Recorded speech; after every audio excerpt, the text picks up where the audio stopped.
Oh, don't touch that. No.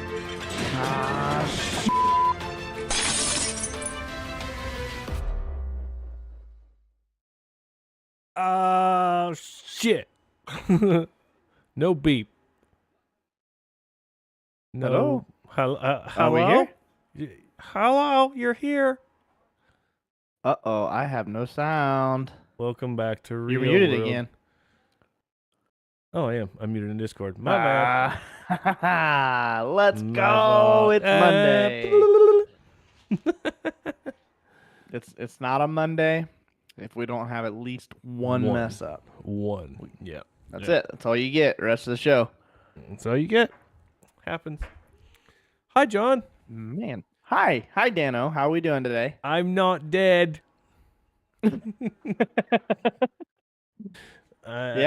You've still been struggling. Yeah. Today's the first day where I actually have felt like kind of normal. Still got a little bit going on upstairs. Shit's still kind of draining and everything. Hello, Amanda. Good evening to you. But yeah, I'm hola. Hello. Yeah. Still kind of fighting it. What day am I on, Steph? 21, 22, something, 23? 23 something. I don't days. even remember. Is it really? Because almost a month I've been sick. Oh my god. Because I saw your parents 3 weeks ago on Saturday. That's right. Yeah. And it is now a Monday after those 3 Saturdays. So that's 21, 20, 23 days. So forgive That's how my you know coughing you're getting still. old. That's how you know you're getting old, because it takes longer to recover from that shit. Well, I don't think it's so much that, because like when I quit smoking, I had basically the same thing, and it took me like 3 days to get over it. I had a cough and some stuff coming out of my chest from when I quit vaping. And I had smoker's flu, quotations there for people who can't see me. Smoker's flu. Do you get the cravings and stuff from that anymore? We haven't talked about it in a while. I had a bunch earlier today, actually, where I got into a coughing fit, and I coughed for like 5 minutes straight, coughed a bunch of shit up this morning, and was like sweating, and was like trying to get myself to calm down. And that's how I used to get myself to calm down, was I'd smoke and just kind of hit a vape. Yep. And I'd take a vape hit and calm down and chill out. And I had a couple little cravings, but it's not as bad as I don't even realize that type of thing is happening until it actually is over with. So are you still keeping the gum industry in business? No, or have you kind of curved that chewed too? a piece of gum in probably 6 weeks. Really? Yeah. See, I'm not a big gum chewer either, and Owen gave me one the other day. It was like a minty. It was like a minty watermelon, and I was like, "Damn! See, this is why I don't do this shit, because now I want another one." No, He's like, yeah, "I got right? more," and I'm like, "No, I don't want any more, dude." Like, this is how I get torn up cheeks and the side of my tongue and shit, because I end up biting I imagine down. if I ate a piece of gum right now, I'd probably re-bite my. I'd probably re-bite my goddamn cheeks and shit. Mama Steed, I'm glad I didn't share with you guys too. Like, I was super worried about that. And now all the guys at work are sick as well. But oh no, I knew that I was sick, and so I kind of isolated myself in my office, which I'm kind of back off in a corner there. So and none of them have the same symptoms that I had. Like, they're saying that like just their back of their throat's a little bit sore, and like they're just kind of head congested. Like, one of the kids had a fever today. Like, oh man. So yeah, but we're on the mend. Stephanie still doesn't have any taste or smell. She's been sick basically right along with me, so we've been miserable here at the Just Got Off podcast technical headquarters. It's been fucking ridiculous. So, but anyway. So we are on season 2, episode 12. 12. Today is September 11th. This is a pretty significant day. Yeah. This one goes back a little bit, and I'll touch on that here in a minute. I'm gonna go ahead and give our national holidays. Obviously, straight out of the gate, today is National Patriot Day. Woo. National Make Your Bed Day. Do you make your bed every day? I do not. I fling the covers off and I'm out. See ya. Now, See, Stephanie, I'm the same when she way. gets home, the first thing she will do is usually before she grabs, I don't even really know if that's the thing or not, but she'll grab the broom and she'll sweep the floor. She's looking at me back there, see her? Oh, I know. She'll sweep the floor, which I'm surprised she's not doing right now. She's painting her fingernails, but then she will also make the bed, which, in 4 hours after we get home, it'll be destroyed again because we'll be sleeping. But that's okay. Right. That's her thing. Now, see, my thing is I don't make it in the morning, one, because I get up at 4:30, 5 o'clock, and Karina's still in there. Right. And for now. Like this morning I got up, and Karina wasn't even in the bed. She's been having problems and comes out here and sleeps on the couch. She can't get comfortable in the bed for some reason. But so I got up, went ahead and got ready, came out. The dog was still in the bed. He was the only one left back here. I just left him back here. But before I go to bed every night, I will make the bed. Karina in it or not, I will take the comforter. First of all, fitted sheets, they don't fucking fit anything. Somebody tagged me in this earlier, or tagged Karina or somebody. Yeah, they don't fit on beds. I don't understand it. Oh, I saw her post. Yeah. Yeah. Fitted sheet. Every night. Okay, whatever. Every night. I'm pulling the corner up and rehooking it on. And so I do that every night. I get my pillow set, and then I take the comforter and I flip it out to where it is flat and even and nice.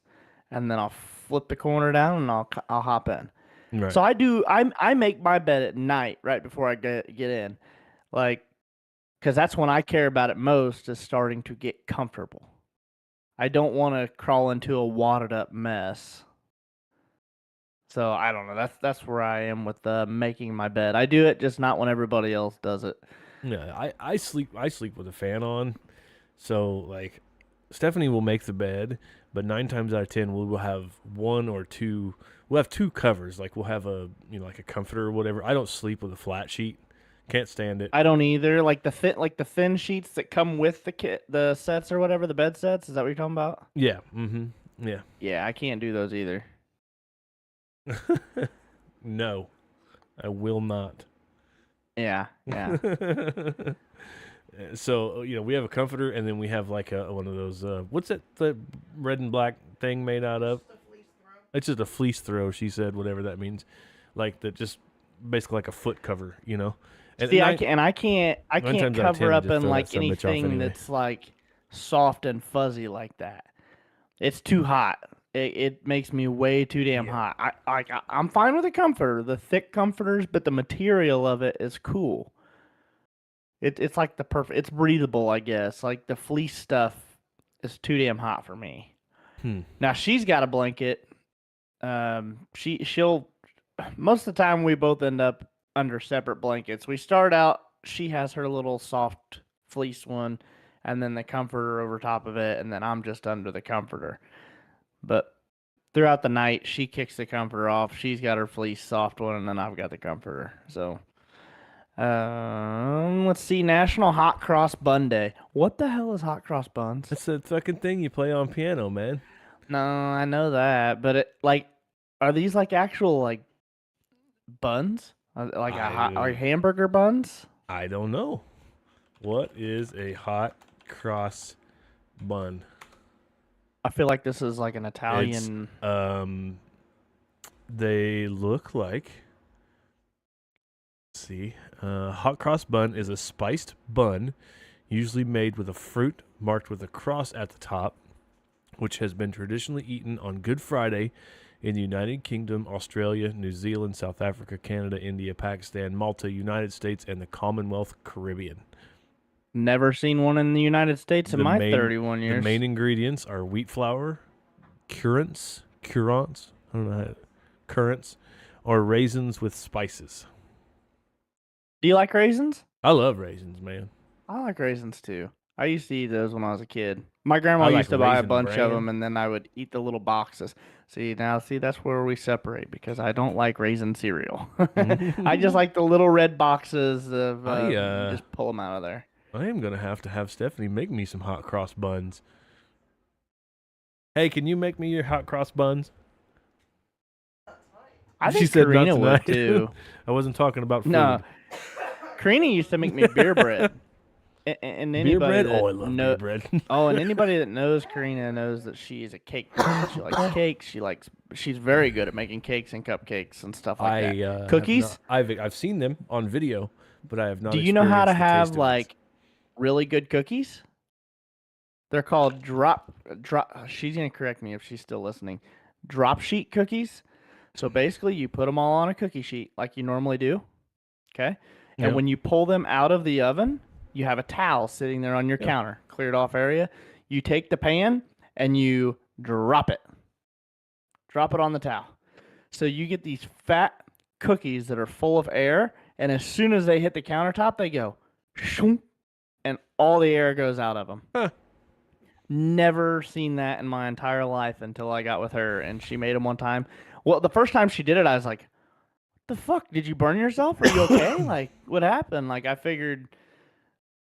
Okay, no, she see, I knew she was going to correct me, but I thought she burnt herself because she dropped the pan on the counter, and she's like, "No, did you see him get small?" And I'm like, "No," but like the next time she did it, I was like, "Holy cow, that's crazy." So what does that do? Does that make him like denser? To me, I feel like it takes the air and the dryness out of it, and just leaves like the moist cookie part. Yeah, that's what she's gonna. Yeah. She's gonna go ahead and. Karina will tell you. She'll hop back in here and tell you. All right. Well, we're gonna be informed. You just do that with most cookies, she said. Huh. All right. Never seen that. So let's touch on the September 11th. I don't think I've ever had this discussion with you. I don't think we've talked about Yeah, so I mean, this is the number one question that today everybody gets asked, and everybody else that's watching, feel free to chime in too and let us know, your answer to this. But do you know where you were and what you were doing when 9/11 happened? Yep, absolutely. I was in Mr. Payton's Business Foundations class, which would have been what grade were you in? I was a sophomore in high school. Holy shit. Okay. Yep. So you probably had more of a firm understanding of what was going on then. Yeah. I mean, immediately within 2 hours, let's just say by noon, of them identifying the fact that the planes had been hijacked, they had been hijacked by terrorists. I knew for the fact at that point that this was a planned terrorist attack, and that we would be retaliating as a nation, as the United States of America, and we would be deploying somewhere to go stomp a mud hole in somebody's ass. That's crazy. Yeah. So, see, for me, like, I was in 4th grade. So, that's not, like, I didn't know what the Twin Towers were. Like, right. As a 4th grader, like, I was 10, I think. So, I don't even know what a terrorist is. Right. I've never experienced or learned about anything like that in my life, So, like, they're playing it on the TVs in the school and, like, on the news stations and showing, like, the replays of the buildings falling and the planes hitting and stuff like that. And nothing registered. It didn't make any sense to me. Like, and I don't think a lot of us kids knew. I think it was just one of those things that, like we're talking about today. It's something that was a historical moment that we all remember, and we know what happened that day. Like, I remember going home. Well, I was going to a babysitter at the end of 4th grade, but I had went to the babysitter's house, and I remember getting off the bus, and there was probably like 6 of us, and she, like, usually we would go outside and play. Like, it was pretty nice, cool fall weather, but as soon as we got off the bus, like, she kind of pulled us all in the house and, like, told us we weren't allowed to go outside and play that day. And, it was one of those deals where I'm reading Dad's comment. I'm sorry I'm laughing about that. We're talking about this. For audio listeners, you guys don't get to see what was just commented, but my dad just said you knew a terrorist and you just didn't know it. Your mom. LOL. Your mom. My dad just played a your mom joke on me. But that's funny. But but it was one of those deals, yeah, like she shoot us off the bus and right into the house, and like in the playroom there was a TV, and I remember like the TV being on, and like again, it was just constant replays of what had happened. And but I remember leaving, and like I don't remember who explained it to me or gave me a better concept of it, but I do remember like looking in the sky and somebody pointing out that there wasn't a single like white streak in the air. Right. Like it was just blue sky. There was no planes, no jet. There was no jet trails like you see, like, you know, because we're right in between, right where I'm at. We're pretty heavily populated with planes because we're right in the middle of Indianapolis and Cincinnati. Right. They fly right over our head.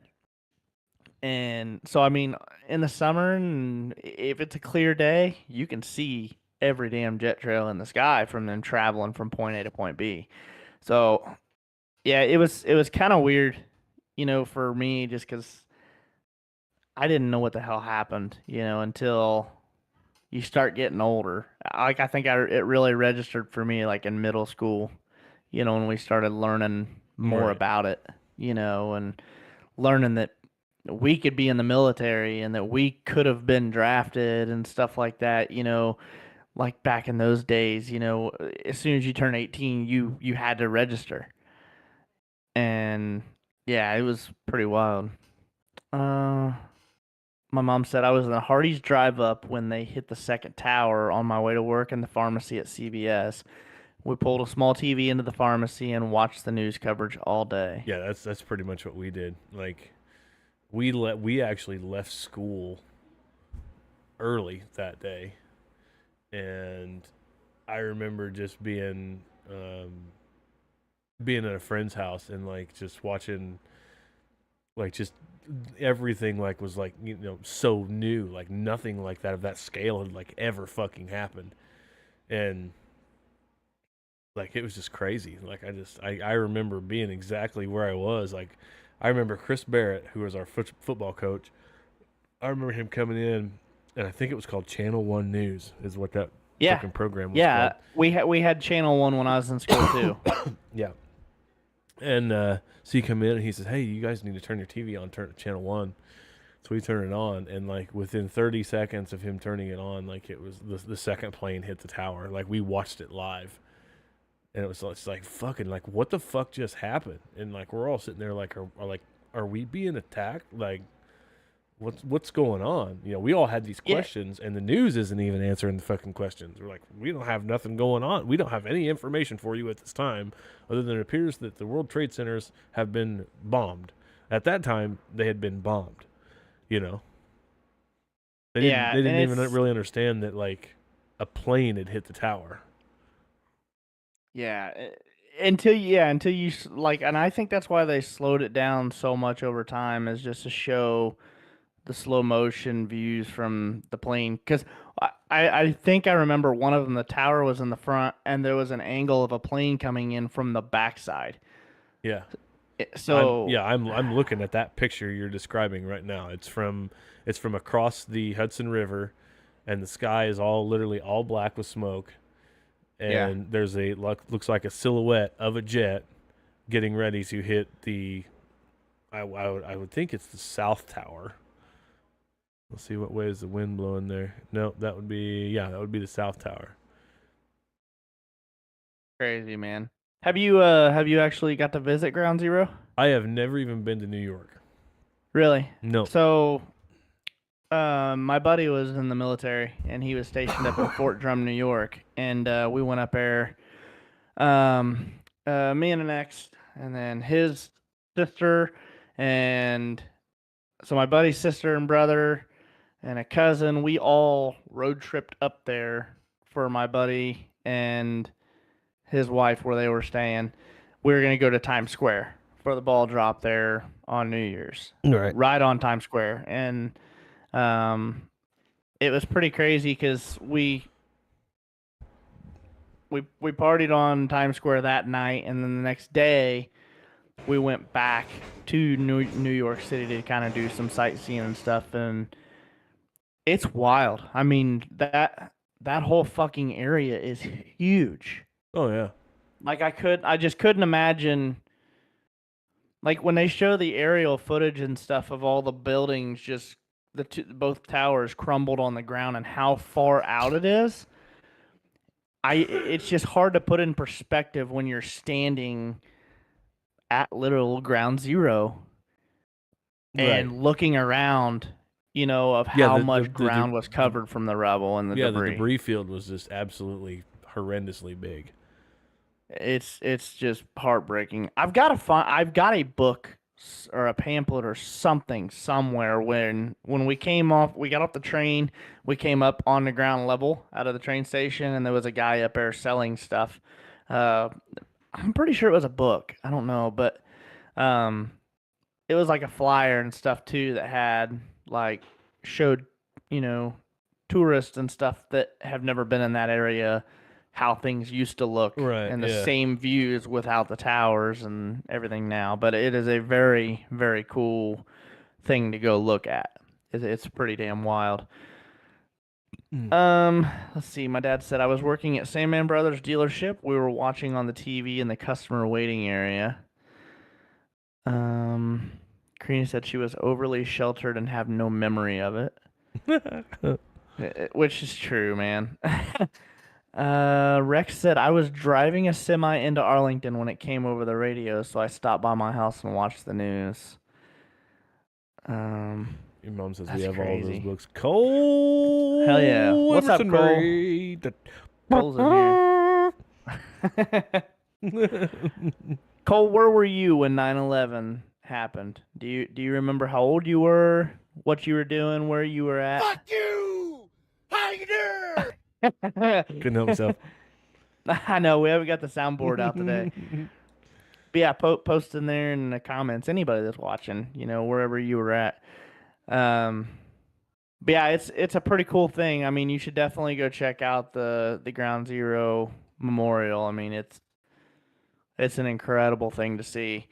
One of the other things we did when we were down there in New York City too. I don't know if you've ever seen the TV show Cake Boss. Oh yeah. Yeah, I love that show. It's basically set up like a BMV. You know how you walk in, you walk up to this little thing and you pull a number? Uh-huh. That's how Cake Boss is. You walk in, you pull a number, and there's a number up on a screen. And when your number, while you're looking around, you look at different cakes and cookies and cupcakes and all kinds of other shit that they have. Right. You decide then what you want. And then when your number comes up, they'll call your number and you go up there and you tell them, okay, yep, I want this. And then you pay for it and go. It's not like you get in a line. Everybody kind of just wanders around and looks, and it's a very organized. Next number. It wasn't us in the Krispy Kreme thing? No, dude. No. But the cool thing is, too, and I don't have the pictures, the thing that they do have in common with the Krispy Kreme place that we went to there in Tennessee is they have a massive window that looks back into their kitchen where they're baking all these cakes and decorating them and stuff. And it is badass. They have like a little turntable that they have a cake on, and they just spin it. It's sitting there spinning in a circle real quick, and they've got a guy going in there and like trimming everything out and rounding everything and making it all perfect. And then he'll take this little knife and he'll cut through a layer, and then when he gets to the end, he'll like flip it up and then like catch it on another little sheet. And I'm like, man, your kitchen would be destroyed if I tried something like that. But it was really cool, to watch them to do that. Yeah, I mean, you'd be good. I mean, like I haven't done it in a while, but I got really good at doing the pizza. Really, the pizza? Yeah. I've never made like homemade pizza dough. Oh, dude, it's the best. I need a good recipe. So I used to do like the homemade pizzas, but I just get the like the rolls. You just like peel the paper back, poof, and it rolls out into a square. This is the motion right here. You make a hook, and this is what pushes the lip of the crust. And then you make this motion, and then this hand is just a guide. This is just like a little arm that would come out for like a record player, right? That would hold the needle. So you just go like this, and you just take this hand and flip it over this one, and go like that, and then it spins on this hand right here. I don't believe you. Stephanie, I don't know if you can hear me, but we're going to need you to go make up some dough, and Dano's going to toss some dough to us live. She's not listening. That's a fucking It's still shocker. coming through the thing. Oh, well, here. There. Real quick, Cole also said, I was looking out our picture window at my grandparents waiting on the bus. I was in preschool. They canceled school that day, of course, so bus never showed. LOL. I can't turn them up too loud, so you're just going to have to put your ears on, I guess. Or tune into the podcast so Cole, and be late like everybody else. Cole got a Cole's school bus did not show up that day. School was canceled. He was in preschool. I didn't realize that he was that much younger than me. What's she doing? She's trying to listen to what you say. Ask her the question again. Yeah, because I couldn't hear. You need to go make up some pizza dough right now. Get a ball of it. And then Dano is going to toss it live. I'm gonna do the you thought you had sweeping priorities every day for what's sitting on your living room floor? Wait till Dano gets done with this pizza dough. Not tonight. She just did her nails, so that's not happening. Oh, yeah. Oh, man. That's crazy. Oh, shit. All right. Yeah, he's 10 years younger than me. Yeah, he's 3 years so younger he would have than been me. he would have been in 2010, kindergarten. So I was 16 at the time. I just turned 16. No, he would have been in first grade. If he's 3 years younger than me, I was in fourth. He may have got held back. Third, I don't know. second, first. Sixth grade to me, you're in kindergarten. Hey, knowing Cole, we're not gonna rule that out. Hey, quit judging that people. Checks out. That checks out. Oh, correct man. answer. So let's see. I think we're ready to go. Right. It's You for this day in history, right? All right. Yep. We're going. Did you do it? Way back. So don't fucking tell me that this whole world was started on September 11th by Adam and Eve. No. In the year number 9. Oh, Jesus. That's way back there. I just thought it was funny because it was so far back there. It's 12 years ago. The fuck did they do? Like, they just saw the first tree fall? Like, what happened? The Battle of Teutoburg Forest ends after 4 days with a Germanic alliance defeating Roman forces and putting an end to the expansion of the empire east of the Rhine River. Of course it was in a fucking forest. I was close. The tree fell. They were watching the trees fall. You ever seen the movie Braveheart with Mel Gibson? Man, if I did, it was a long time ago. Cole says, and I never got held back, and I got my diploma. Dicks. Correct answer. Poor Cole. This is a direct relation to the movie Braveheart. In 1297, battle at Stirling Bridge, Scottish rebel William Wallace defeated the English. That battle scene is in the movie Braveheart. Nice. Where he fucking takes the sword and he fucking throws the sword, and it spins. See, like I'm saying, it's been a long time if I've ever seen that movie. This fucker's good. I told Karina to surprise me with the monster flavor tonight. What you got tonight? Ultra watermelon. Ultra watermelon. That's pretty good. Now That's a pretty can too. Now I want the old Bubblicious watermelon, just straight up watermelon Bubblicious bubblegum. Oh my God! Fun story. That was how I learned my lesson not to steal. That was my dad's favorite bubblegum. I remember going through the Walmart checkout in Rushville. I was a young feller, still wet behind the ears, and I saw it. I grabbed it, put it in my pocket. And we get out in the car, and Mom's kind of setting some things down. I was just with my mom. My dad wasn't with me. And I was like, "Oh, I got this." And I like set it up on the dash, and she's like, "Where did you get that?" And I said, "I got it in the store." And she's like, "Did you steal that?" And I was like, "Yep." And she's like, "You can't do that. Like, we're going back in right now." So she like marches me back into the store and made me apologize and all kinds of shit. I was humiliated. But all I wanted was to get Dad a pack of watermelon bubblegum. Poor John. Oh. But lessons are learned. You don't steal at night. Yeah. That one stuck with me, though. Don't steal shit. It's bad. Yeah. Unless you're rioting. The more you know. Yeah. Damn it. All right. Go ahead. Just see. In 1847, you ever heard of Stephen Foster? I don't think so. Well, I know you've heard this song. Oh, Susanna. Ba, ba, ba, ba, ba. Keep going. Still not ringing a bell. Oh, God damn it. Stephen fucking Foster. You ever seen Tombstone with Val Kilmer? Dude, Jesus Christ, you uneducated, un-American piece of shit. God damn it. I'm here to fight or fuck, and I don't see your sister. We're gonna Joke's have a on problem. you, I don't have a sister.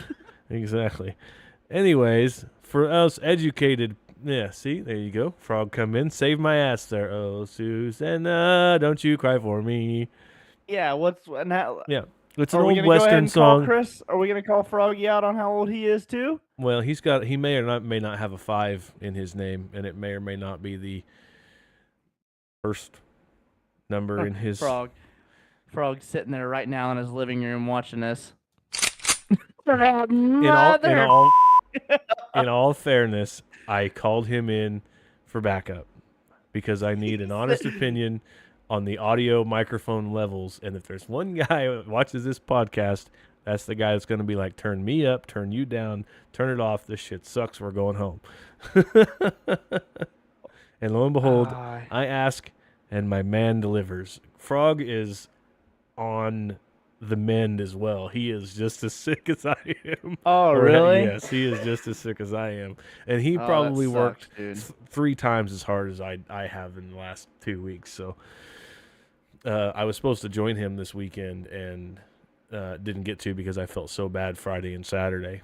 So it's been a brutal couple weeks for the both of us. And once again, I apologize for my coughing. Jesus Christ. But anyway, back to Oh Susanna. In 1847, that was the first time that song was ever sung. Guy by the name of Stephen Foster.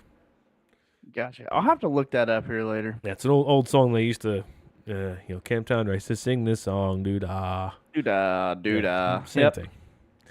One of them old trail songs. In 1853, the first electric telegraph was used from Merchants Exchange, San Francisco to Point Lobos, California. Beam me up, Scotty. You know what it said? No. It said your mom. Fuck you! How you doing? Shit. Dano's going to be looking for a new podcast host here shortly. Halloween's coming up. In 1857, Mountain Meadows Massacre. Mormons dressed as Indians and murdered 120 colonists in Utah. Holy shit. Yep. What year was that? In 1857. A couple years before the Civil War started. That's brutal, but absolutely clever. Yeah. I mean, they weren't all completely stupid back then. Nope. They were just crazy. I mean, that's right. Wow. That's right in the era of, fuck around and find out. You know what I mean? FAFO. Yeah. FAFO. Fuck around, find out. Oh, Jimmy called me a bastard? God damn it. Go tell his family what happened. Piece of shit. That scared the shit out of me, for real. Go tell Geraldine you said your mom's a whore. You mother piece of mother son of a.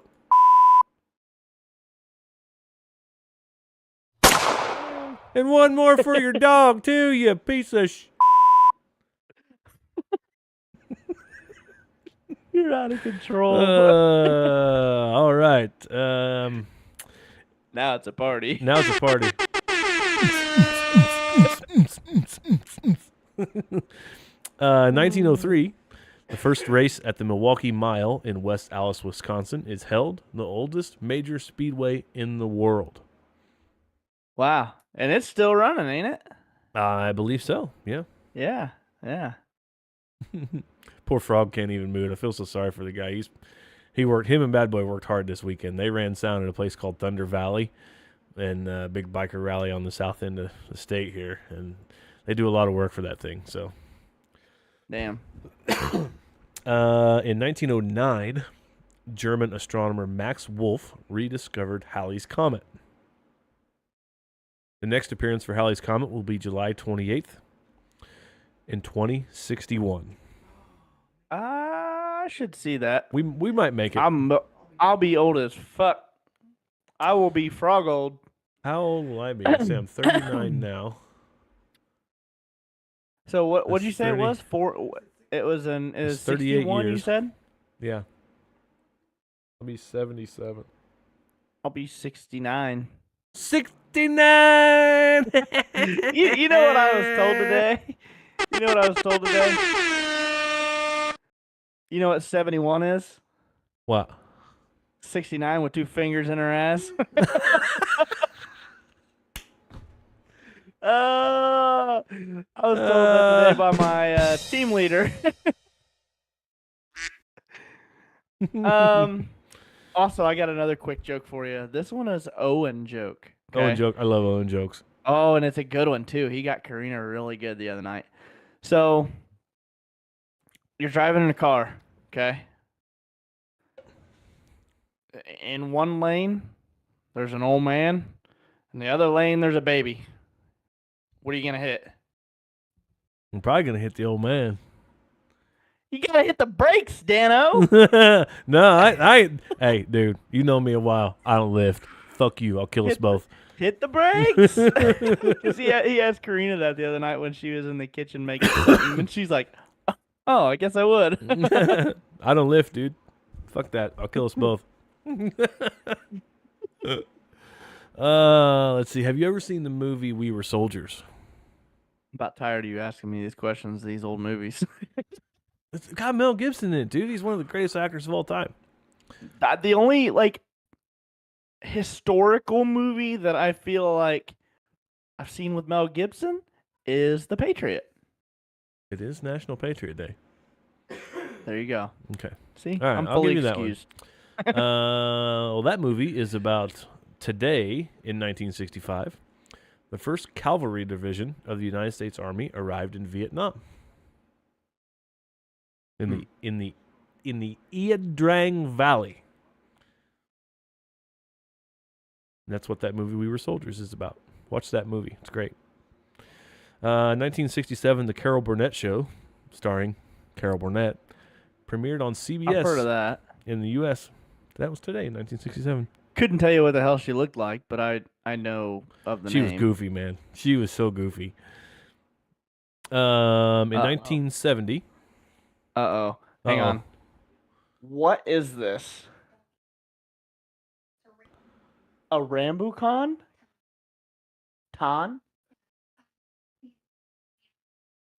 Okay, so Karina told me earlier when they went to the grocery.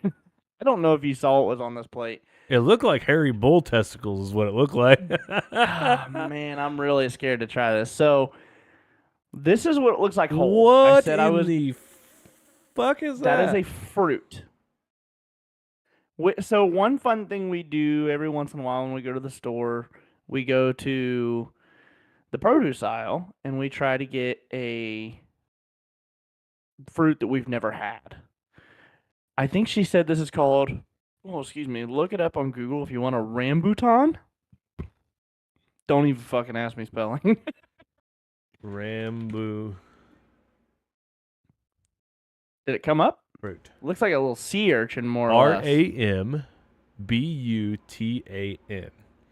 is a medium-sized tropical tree in the family whatever's Latin name thing, science and stuff. The name also refers to an edible fruit produced by this tree, native to Southeast Asia. Okay. So, this is what it looks like inside. So it's hollow in the middle, and it's got these little white fucking what the fuck? It's a weird consistency, man. Taste is similar to lychee, as they I belong don't to know the what same that family. Has a sweet, fruity flavor with a hint of acidity, reminiscent of strawberries and grapes. Okay. Well, it also there's has a pit. Floral So tropical taste. there's a hollow piece that's like in half, Dook. And then there's a little pit, and then fruit. Okay. I'm gonna try this. Taste Oh test. my god! So this is what it looks like, straight out of there before you cut it up, and there's a pit right in the middle of it. Oh, so it's like a grape. It looks like a little onion bulb. Cool. All right, I'm gonna try it. Okay. John is now eating. It tastes like a grape. It tastes like a green grape, to be specific. Okay. So kind of tangy. Wow. No, like not. It's more of like the green grapes are tangy. You let your grapes sit in a fridge for about a week and then eat them. They've got that sweetness to them. Okay. Got a little snack. Little snacky snack. Oh, I just noticed that you are wearing your Just Got Off podcast T-shirt as well. Look at that. Look at that. Also, nice. I got a new mic cover too. Bam! Show the people. Look at that. We're moving up in the world, guys. We got our own logos and shit. It's great. You too can have Just Got Off podcast merch. I can remember how to fucking do this. I can. Here, I got it. I'm good. One-handed. Bam. I won. I don't know. Click one of them links. It'll work. Click one of them. It'll take you right to the merch. You can get stuff. John got some beer glasses. Look pretty good. I was most impressed with the tumbler that your mother showed me. She takes it everywhere. That tumbler looks amazing. It's really good. She she had it at the football game this weekend too. Nice. Yep. There goes my cat. Always representing. There you go. There he is. Hello, kitty. Man, these are really good. I can hear. Karina said. She said. Karina said that. These are really good. He said. Oh man. Well, and Karina said the kids love them, and I just heard because I had this off because Karina walked in, and I can hear Bexley out there in the living room going, "I want bite." She wants another bite of one. All right. Snowballed. Yep. Hardcore. All right, go back into it. Finished in 1967 is where we left off, by the way. In 1970, rock guitar legend Jimi Hendrix gave what becomes his final interview in England. He died 8 days later in London. Oh, wow. That was today. What did he die of? Who knows? Drug overdose, probably.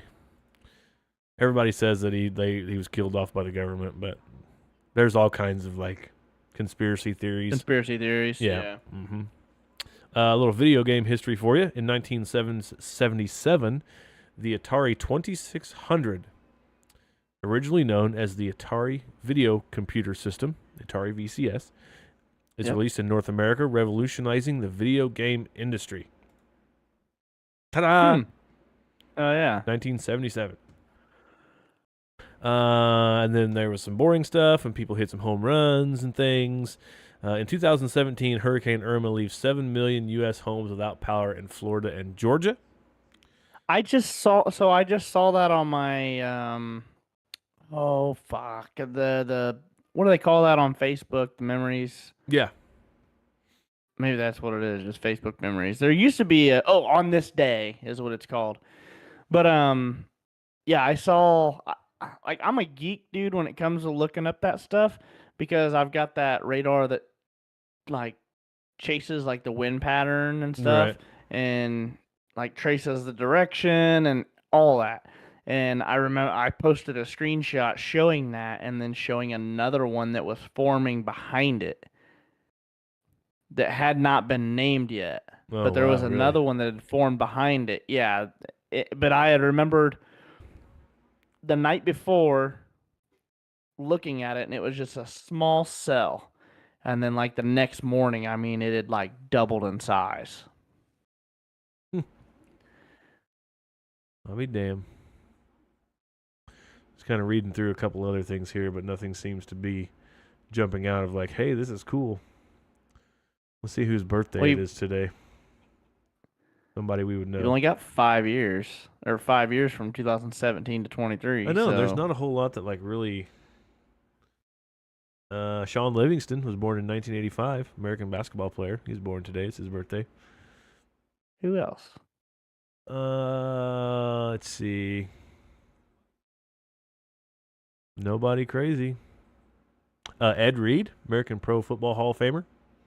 Oh, yeah. The Baltimore Ravens. Yeah. Let's see. Ludacris was born this day in 1977. The rapper. Luda. I want to know, how do I know you're gay? Uh-oh. Probably because you're going to say something stupid, probably because I just did the Luda sound. No, because you listen to Coldplay. It just so happens today that the British guitarist John Buckland from Coldplay was born today in 1977. That's another 40. That's 2 weeks in a row you got a 40-year-old virgin quote. Is it really? Yes. Yeah, I'm pretty sure that's one of the things that they're asking, like when they're down in the basement drinking, playing poker. You know how I know you're gay?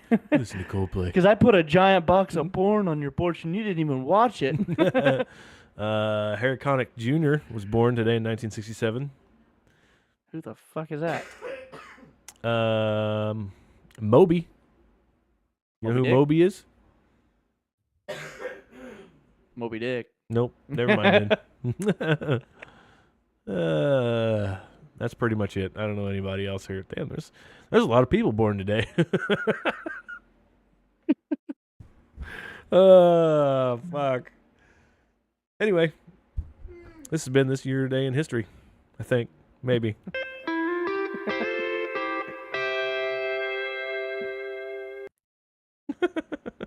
All right. So,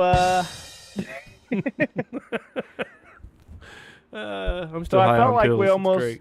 I felt like we almost broke some rules last week with the naming of a game, the comparisons, and the quizzes that I put you on. So, copyright laws say we can't say that. So, say what? This one is titled, "Are You Dumber Than a Child?" You can't say it. Meh. Meh. It's that Fuck TV 'em. show that's it's in seeing reference. How smart this you is are. A reference podcast, you sons of bitches. It's about a certain grade level. Jeff Foxworthy is the host. After 4th, before 6th. Dano's dumber than a child. All right, so we got. All right, so I got 15 questions. God damn, why so many questions, dude? I asked you 15 last week. Well, that was last week. I was on drugs. And you got to see. You said you were on drugs just a minute ago. Yeah, that's true. Okay, fire away. All right. Fuck. This one's easy. It's hard because I can't read the question. What is the largest continent? All right, so do you want me to get here? Let's do this. Let's really quiz you. To make them more difficult, I'm going to see if you can answer them without multiple choice. Just straight up fill in the blank. Okay. If you cannot, your hint will be I will give you the multiple choice and you can then choose from those examples. Okay. So what is the largest continent on Earth? Europe. Oh my God, are you kidding me? It's Asia. Pangea. What? That doesn't count. Pangea's still on Earth. It's just broke apart, right? You're already over one. Yeah, fuck.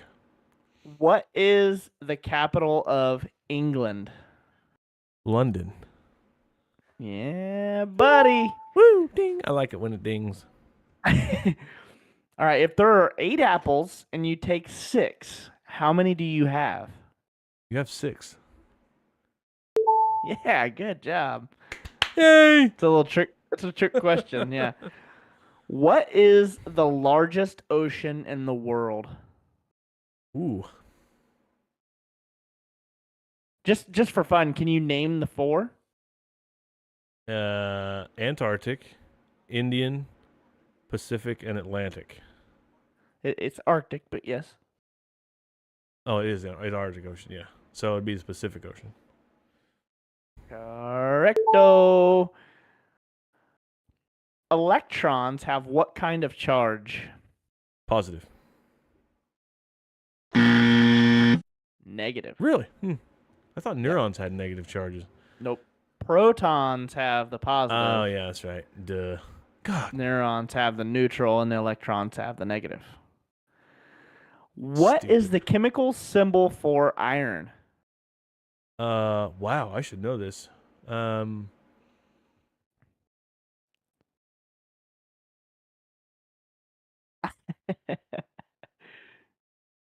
Would you like the multiple choice options? Let's see. That's silver. AU is silver.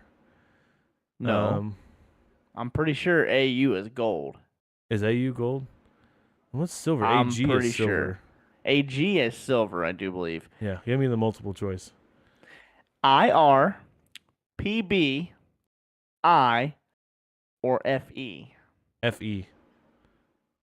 There you go. Yeah. Who was the first person to invent a vaccine? It was the polio vaccine. I don't know. Multiple choice me. Joseph Lister, William Harvey, Bruce Campbell, or Edward Jenner? None of those sound familiar. I don't think it's Jenner. Maybe it is Jenner. That sounds familiar. Let's go with Jenner. Yeah. You got it. Was it Karina the polio vaccine? I don't know what vaccine it was. It just gives me the option to first vaccine. Cowpox. What would you say? Smallpox. Oh, I thought you said cowpox. I'm like, cowpox, I haven't heard of that one. He found out that people were infected with cowpox were immune to smallpox. I'll be damned. Okay, so question number 8. How many points is the center of a bullseye worth in darts? 25.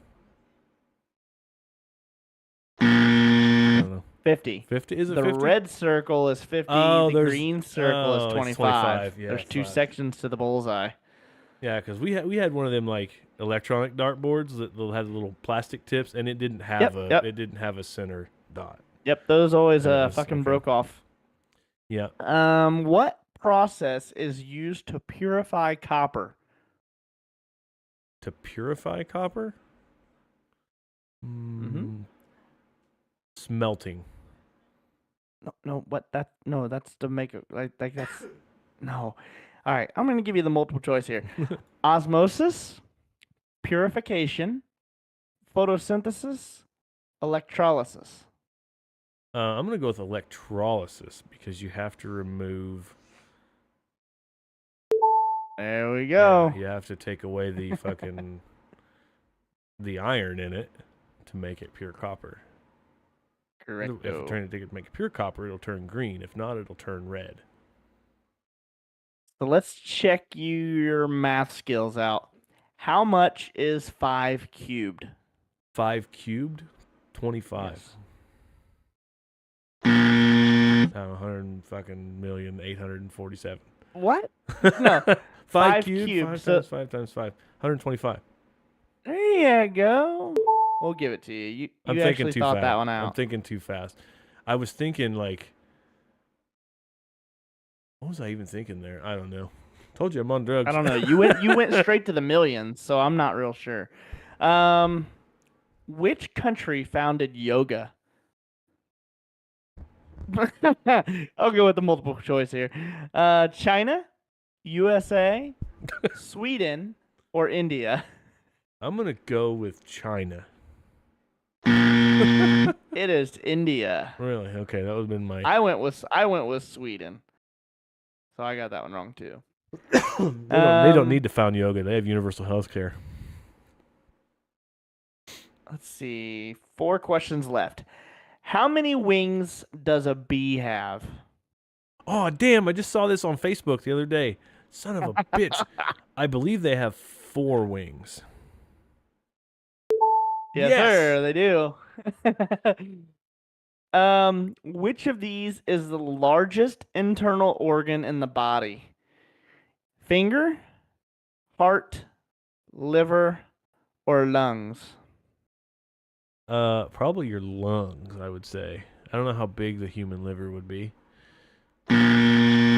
Liver Really? is the largest. Yep. What is the largest organ on the body? The skin. Correct. Yeah. Yeah. That was a bonus question. Yeah, I gotta have a point. I'll give you a ding. I'll give you a ding. What is the most abundant gas in the Earth's atmosphere? Carbon dioxide. Damn it. You suck tonight. I'm terrible. Nitrogen. Nitrogen? That would make sense. Yeah, nitrogen. Yeah. All right, final question.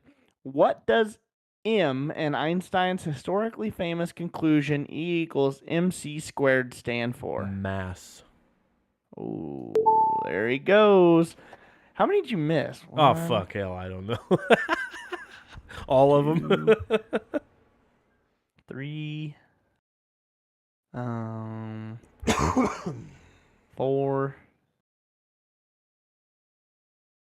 5,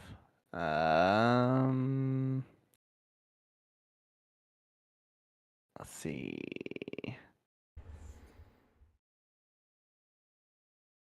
6. You missed 6. 6 of 15. That ain't bad. That's really bad. For having no answers and no prep time here to study. You got a 40%.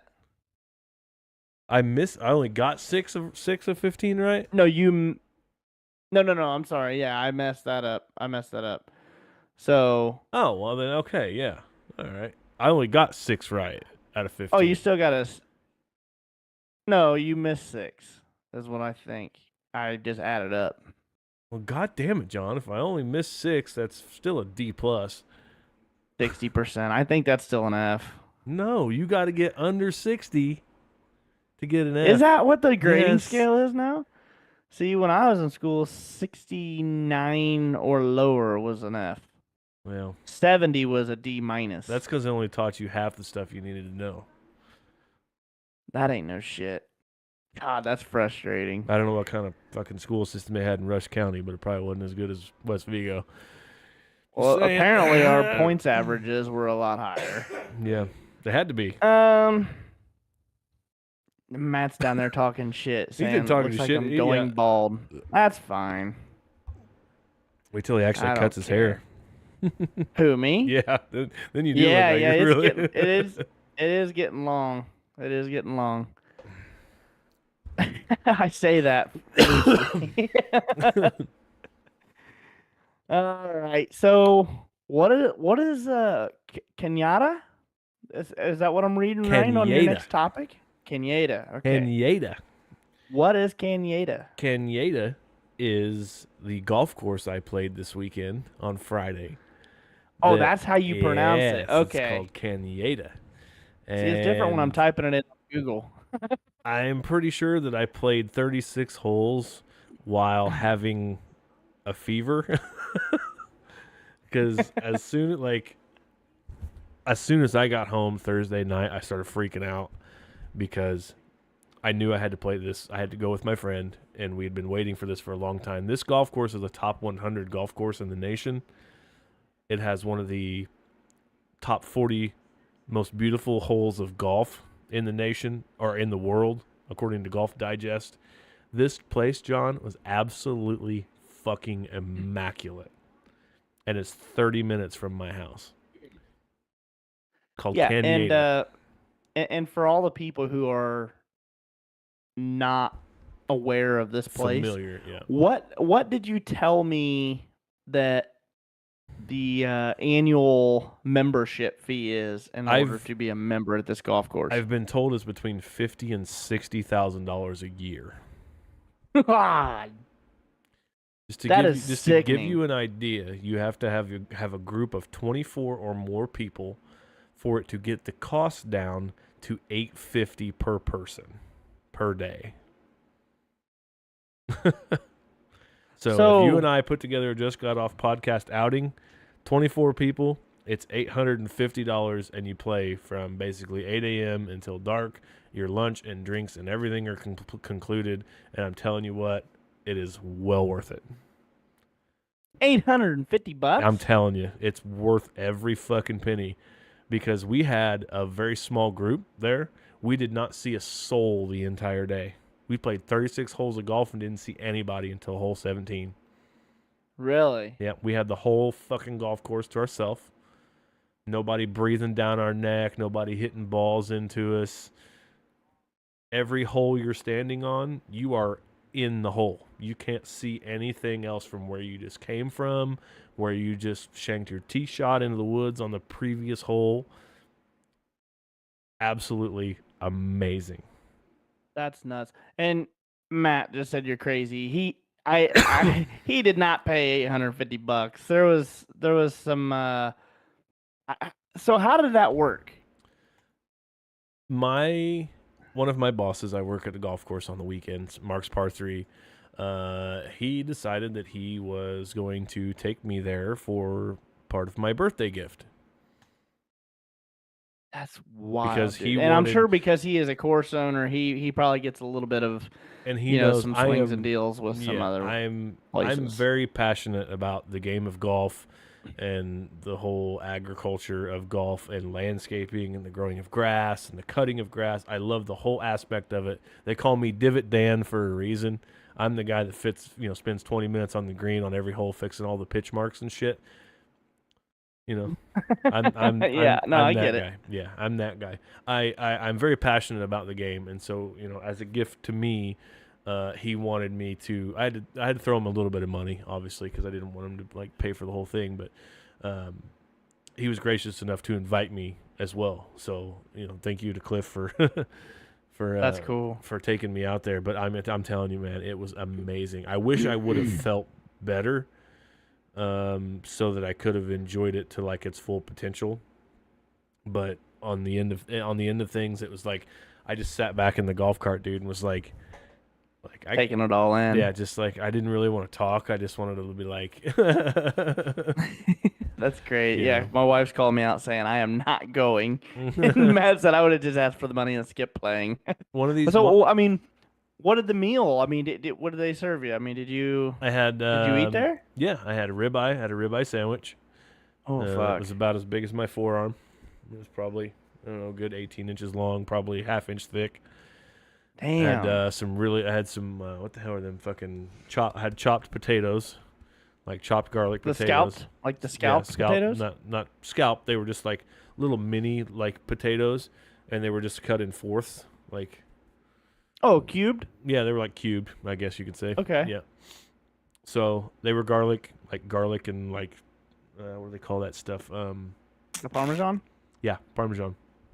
Garlic Parmesan potatoes. I'm see, now we're in my jurisdiction, baby. I like food. And we had some baconized green beans.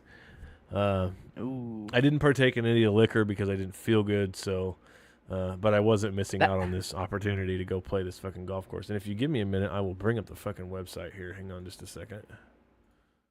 We're probably disappearing on figure out how to tap into. I'm gonna figure out how to tap into. Oh, there we go. Look at this. Look at this. Give birth to another one. Let's go. These things are fucking phenomenal. Oh, look. I just opened that bitch right up. Oh, you took away the cameras? Yeah, hold on. Oh, no. Coming back. Here we go. Look, see? I got another one in here. John's splitting Bloop. Wigs over here. Bloop. Oh, wow, cool. Look at that. Just a little, I'm damn. Little piece in there. Wonder what kind of caveman weirdo was like, oh, I don't know if we should eat this Timbuk or whatever the hell we got. Should we eat the sea urchin? You go first. Let's see. Window capture. Oh cow, this is really good. It's more work for sure than eating a normal grape, but all right, here's just a sample image of Cañada Golf Club over there in Marshall, Illinois.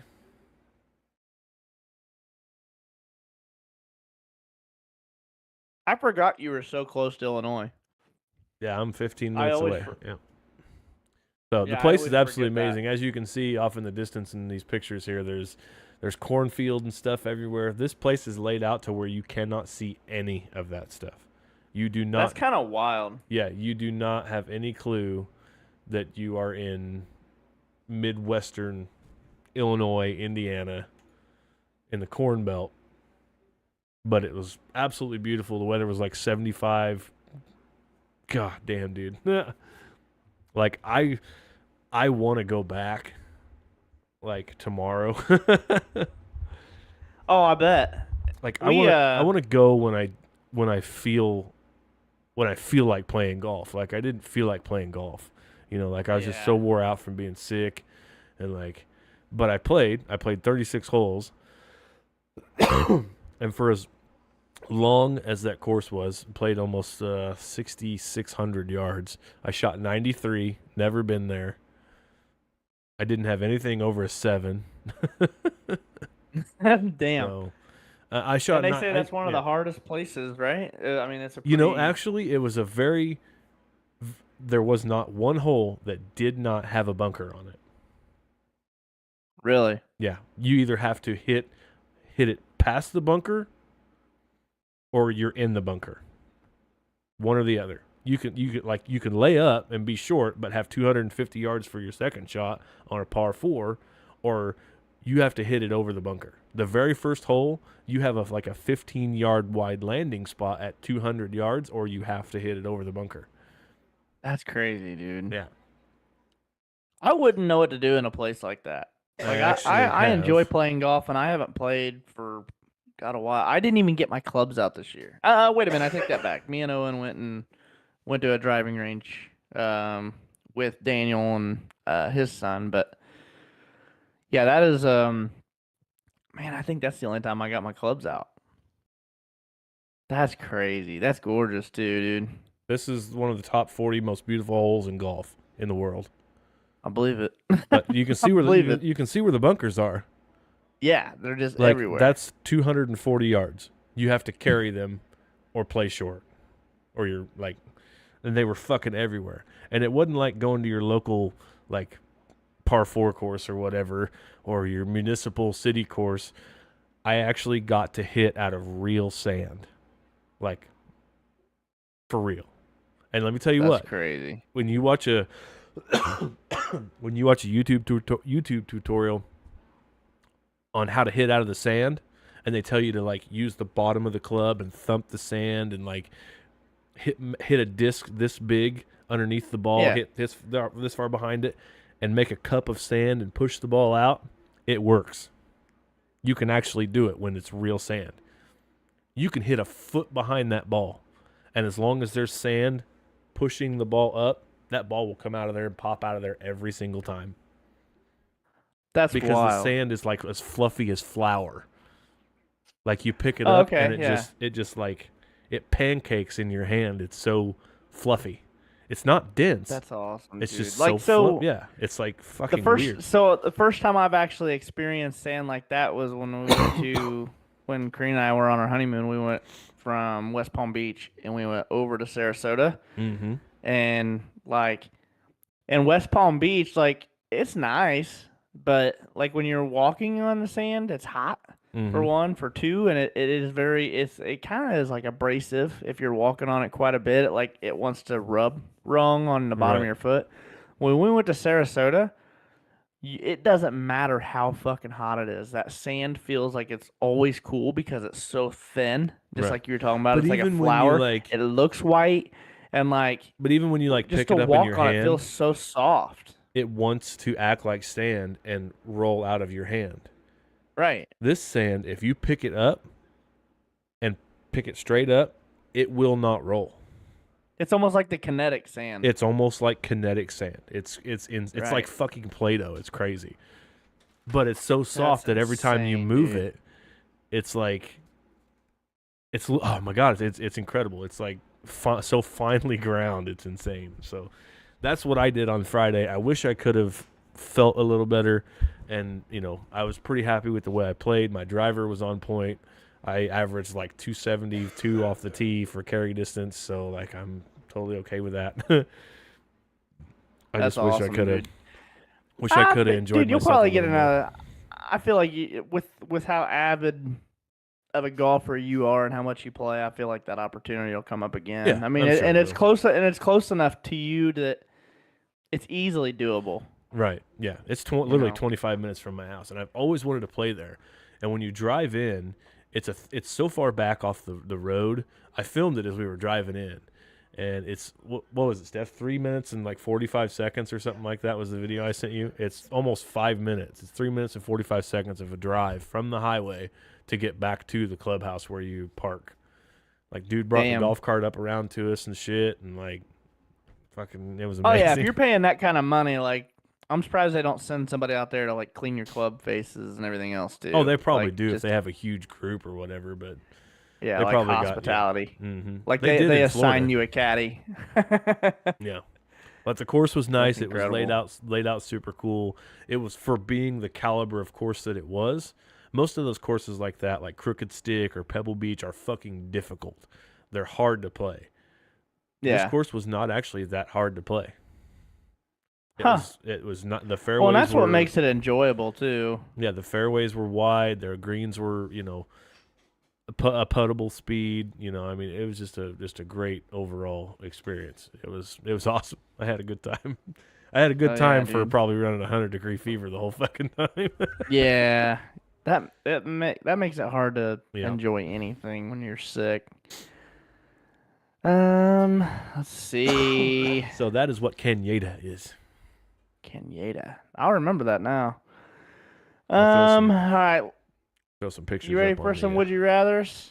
Yeah. Let me put some of these pictures on here real quick on the Facebookie. Let's see. Where am I at here? Would you rather see what was behind every closed door or be able to guess the combination of every safe on the first try? Ooh. Oh, people keep a lot of money in safes. Yeah, that's I don't know. Where I'm leaning to. Behind every closed door, you can see what is behind every closed door, or would you rather be able to guess the combination of every safe on the first try? That's a trick question. Closed door, because most safes have doors. I get it. Doors. Yeah, so, all right, that's what you're going with? I'm going with doors. Yep. Dumb logic. I'm going to tell you why. So you're literally going to piss yourself off by being able to look what is behind that door and not have access to it. Nah. Right? No. I'll get them fucking doors open. Huh? I can see in the door. I can see the fucking tumblers, man. Come on. That's what's behind. Oh, okay. I see what you did. I see what you're saying. You said tumblers, and the first place my mind went was our tumblers that we. Yeah, that too. Just. Our tumblers that we have. Right here. They're right there on that link. If you click on that, we just got off tumblers. Shameless plug. He's wearing merch. He's got the little fucking spit thing on his fucking microphone. Hey, man. Rep the podcast. Support us out. Buy a shirt. Whatever. It's hard out here. It's hard out here for a pimp. Yeah. Yeah, man. I don't know. I don't. Now, if you just said behind every locked door, I'd have went with safes. But since you said every door, I would assume that every door is open to me. I still think that I'm going to go with every safe. But just know the combination. I can guess the combination on the first try. Yeah, but can you have what's in the safe? Oh, fuck yeah. I think if you have access to it, you can... I mean, within reason, don't get caught. Right. Know what I mean? It's one of those deals. But I feel like if I can guess the combination on every safe the first try, that saves me all kinds of time and hassle from being able to see what's behind the door. trying to figure out the tumblers, and there's that one.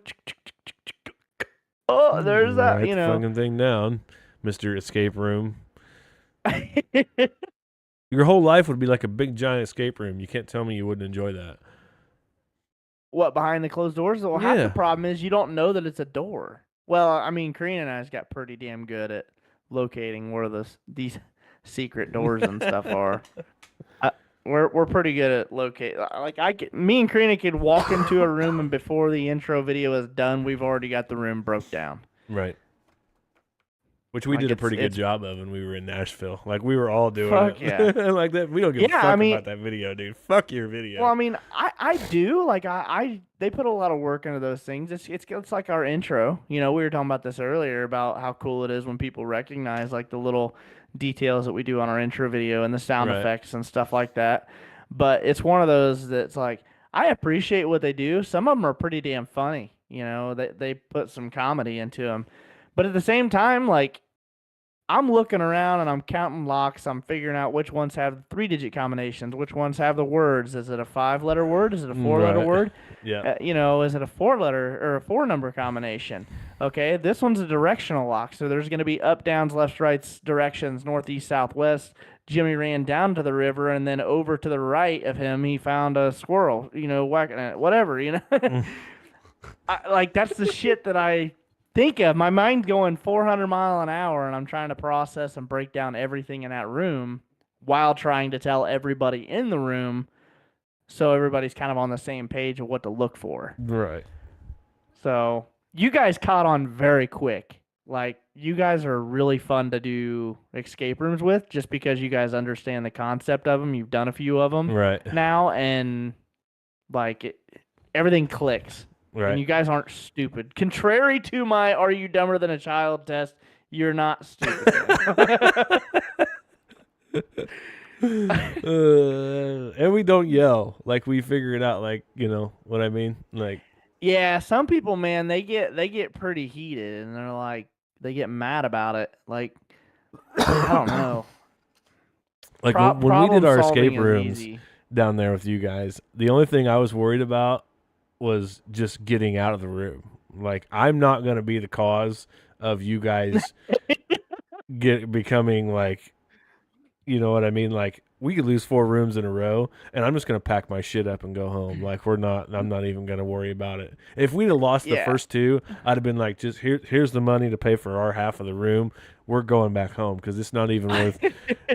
Can we just go do something else? Like, where's the driving range? So Karina and I, like, I don't even remember what the number is now, but it's, oh fuck, what is it? We're in the 40s, I think. Yeah, you're like 46 or 47, I think.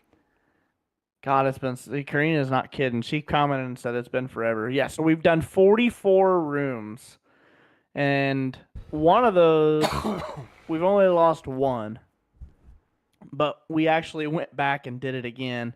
And, man, I can't even tell you. Like, I think our game master was fucking terrified to even come in that room because Karina and I are extremely competitive people. And we take the escape room serious. It's something that we thoroughly enjoy. You know, they're fun, but it's a challenge, you know, and it's something that we work really well together. You know, she has her strengths and weaknesses, and I do too. And it just happens that my weaknesses are her strengths, and, you know, vice versa. I'm handicapped as soon as I walk in. You want to know why? Because Stephanie can't see shit. Oh, anything well, small Karina does a good job tiny. of forgetting her fucking glasses everywhere we go. Yeah, she's got her glasses on, but that doesn't help. We're not in an escape room. Yeah. All right, carrying on. Okay, yeah, anyway, you pick behind every closed door. I pick combination of every safe on the first try. All right, next one. Would you rather snort obnoxiously every time you laughed or have a voice that sounds exactly like Janice from Friends? Oh, I'd rather snort. That fucking bitch is fucking annoying. God damn it. Chandler! Yeah.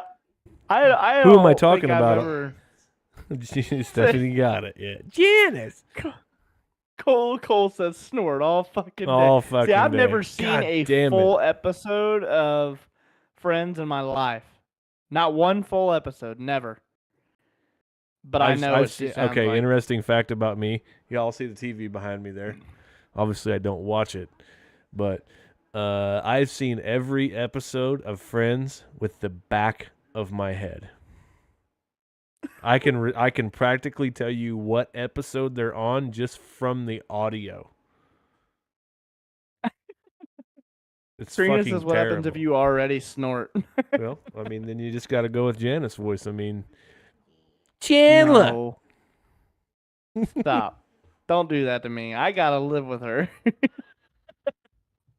Just saying. You make your bed, buddy. Yeah, Chandler. Every night. Covered this early. I make my bed at night. Damn. Yeah. And because you're doing this, she's gonna do her due diligence to make sure that she can say stupid shit like her just to annoy me from now on. Please do. Please do, Karina. Make it happen.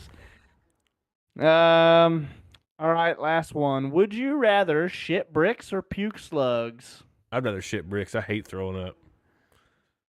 Yeah, but dude.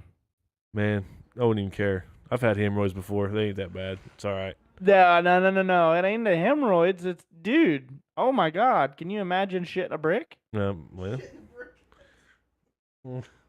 It caught Steffi off guard there for a second. She's like, it's pretty fucking big. See? I wouldn't even care, dude. Like, the fucking butt. We're half and half in the comments here. We got one the saying butthole slugs, would one adapt. saying bricks. The butthole would adapt. No, it won't. You don't ever come back from bricks. At least it'd be solid for once, Hunter said. Be 8 months pregnant, slugs. I just so we're do not still half and half. I do not like because throwing up, man. You're on bricks and I'm on slugs. There's gotta be somebody else in here for a tiebreaker. There's 10 of you sons We're of bitches literally in here now. We're literally 3-3. 3-3. Come on. Uh-oh. Come on, chat. Where's the fucking Jeopardy theme when I need it? I got this. Hold on. No, man. Man, we haven't heard anything from Keith today. He was commenting earlier on his Facebook about, fucking 9 days later, I think. So he's thanking people for happy birthdays or whatever. Oh, so he's way behind then. Yeah, he's probably got some stuff going on. Man. Oh. I'll ask Owen. This ought to be good. I don't even know if that counts. He's 6. He's 6. Man. He's 6, but he's 6 in 2023. He knows what shitting bricks is. He has to. She's literally, this poor kid, it is almost 10 o'clock. He's got school tomorrow. Owen said slugs. All right. Let's go. You fucking slug mouth motherfuckers. I'm one of those, if I'm going to get sick, I just want to get it done and over with. I guess for me, the older I've gotten, my diet affects me a lot more. Very rarely are my number 2 is kind of there in the middle. It's either I'm fucking blocked or I'm Hunter. So, that's it. I'm not shitting any bricks. So there you go. That's 2 more. All right, 2 more. Yeah, so. Diet. Something needs to be evaluated here. No fucking Raisin Bran for you, motherfuckers. Don't want it. Yeah, damn. No more fiber. Yeah, I didn't say no. What I meant by he said you're on a fucking diet. No, what I meant by diet is your daily intake of what you eat. That's what you would call.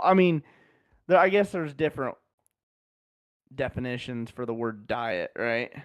Yeah, you're either on a diet. My daily diet is. Right.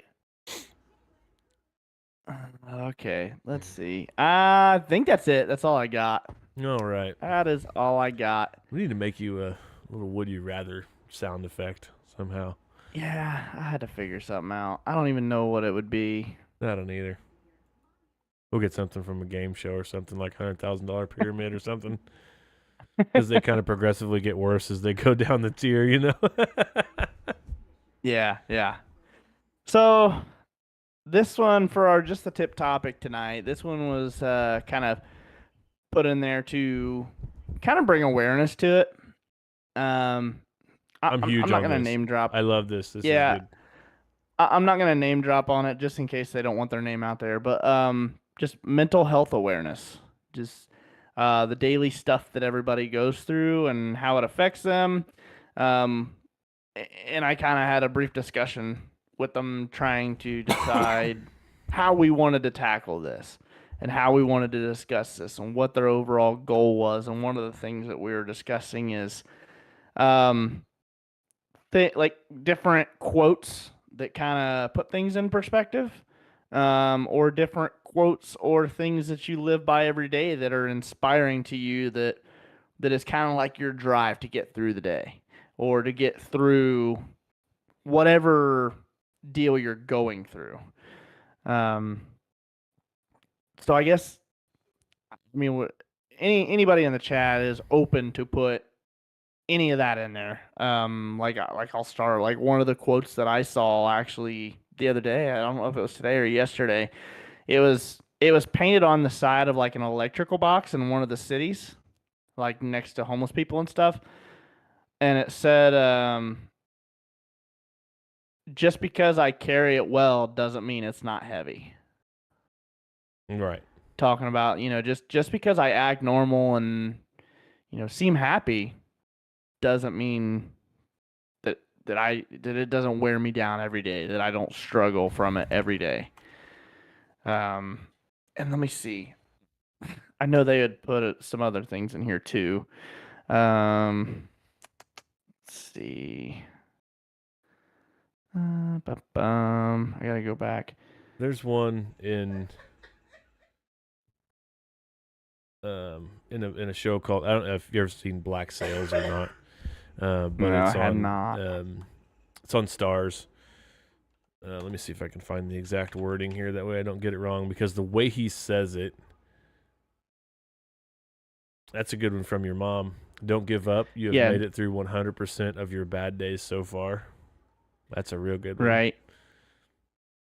This is one too, that was shared. It says the same tree grows from sunlight, but it grows from rain as well. So even though you're going to have bright and happy days, you're also going to have those days where it rains and storms. But a tree grows, it still moves on and carries on. Mm-hmm. Good and bad days are still encourage growth. I'm trying to find this one quote from here.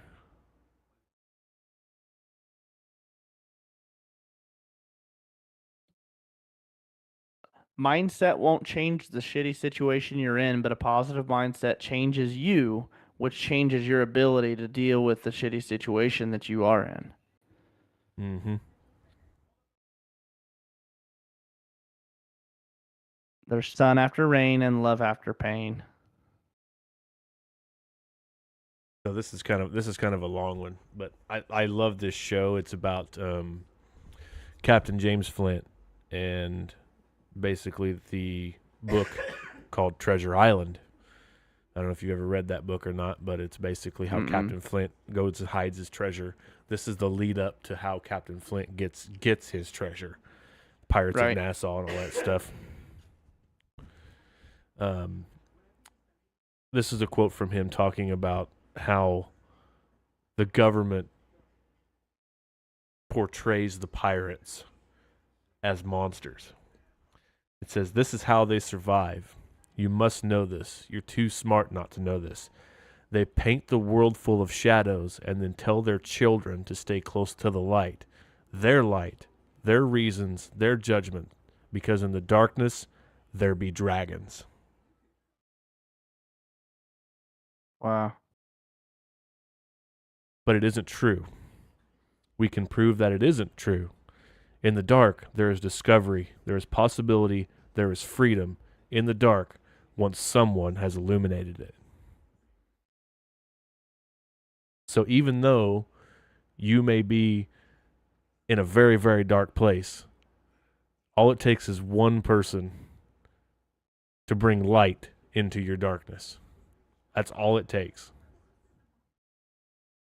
Yeah. That's basically what that whole thing is. And the fact that it's a perceived darkness, right? Right. It's what someone else perceives as the right thing to do or the wrong thing to do. That was one of my favorites. And then here's another one from the when the king brands us pirates, he doesn't mean to make us adversaries. He means to make us criminals. He means to make us monsters. Because monsters are scarier, right? Right. Cole posted one just a second ago, too. It says, mental health, it is not a destination, but a process. It's about how you drive, not where you're going. Mm-hmm. Yeah. And I'll tell you from firsthand experience, if you have any inclination at all that you feel like you're fucked up, like your head is not right, go talk to someone. Message me on Facebook. I have been there. I personally have been in that spot, and Stephanie has been there with me, where I was so fucked up and my brain was so brainwashed and backwards that I did what I was doing in my daily life, to me, was perceived as right. Because that's what I had to do to survive. But until I unknowingly reached out to Frog and his family, Courtney and Landon, and we had a conversation at Olive Garden, remember? I did not know that I was that mentally fucked up from my job at the post office until I had that conversation.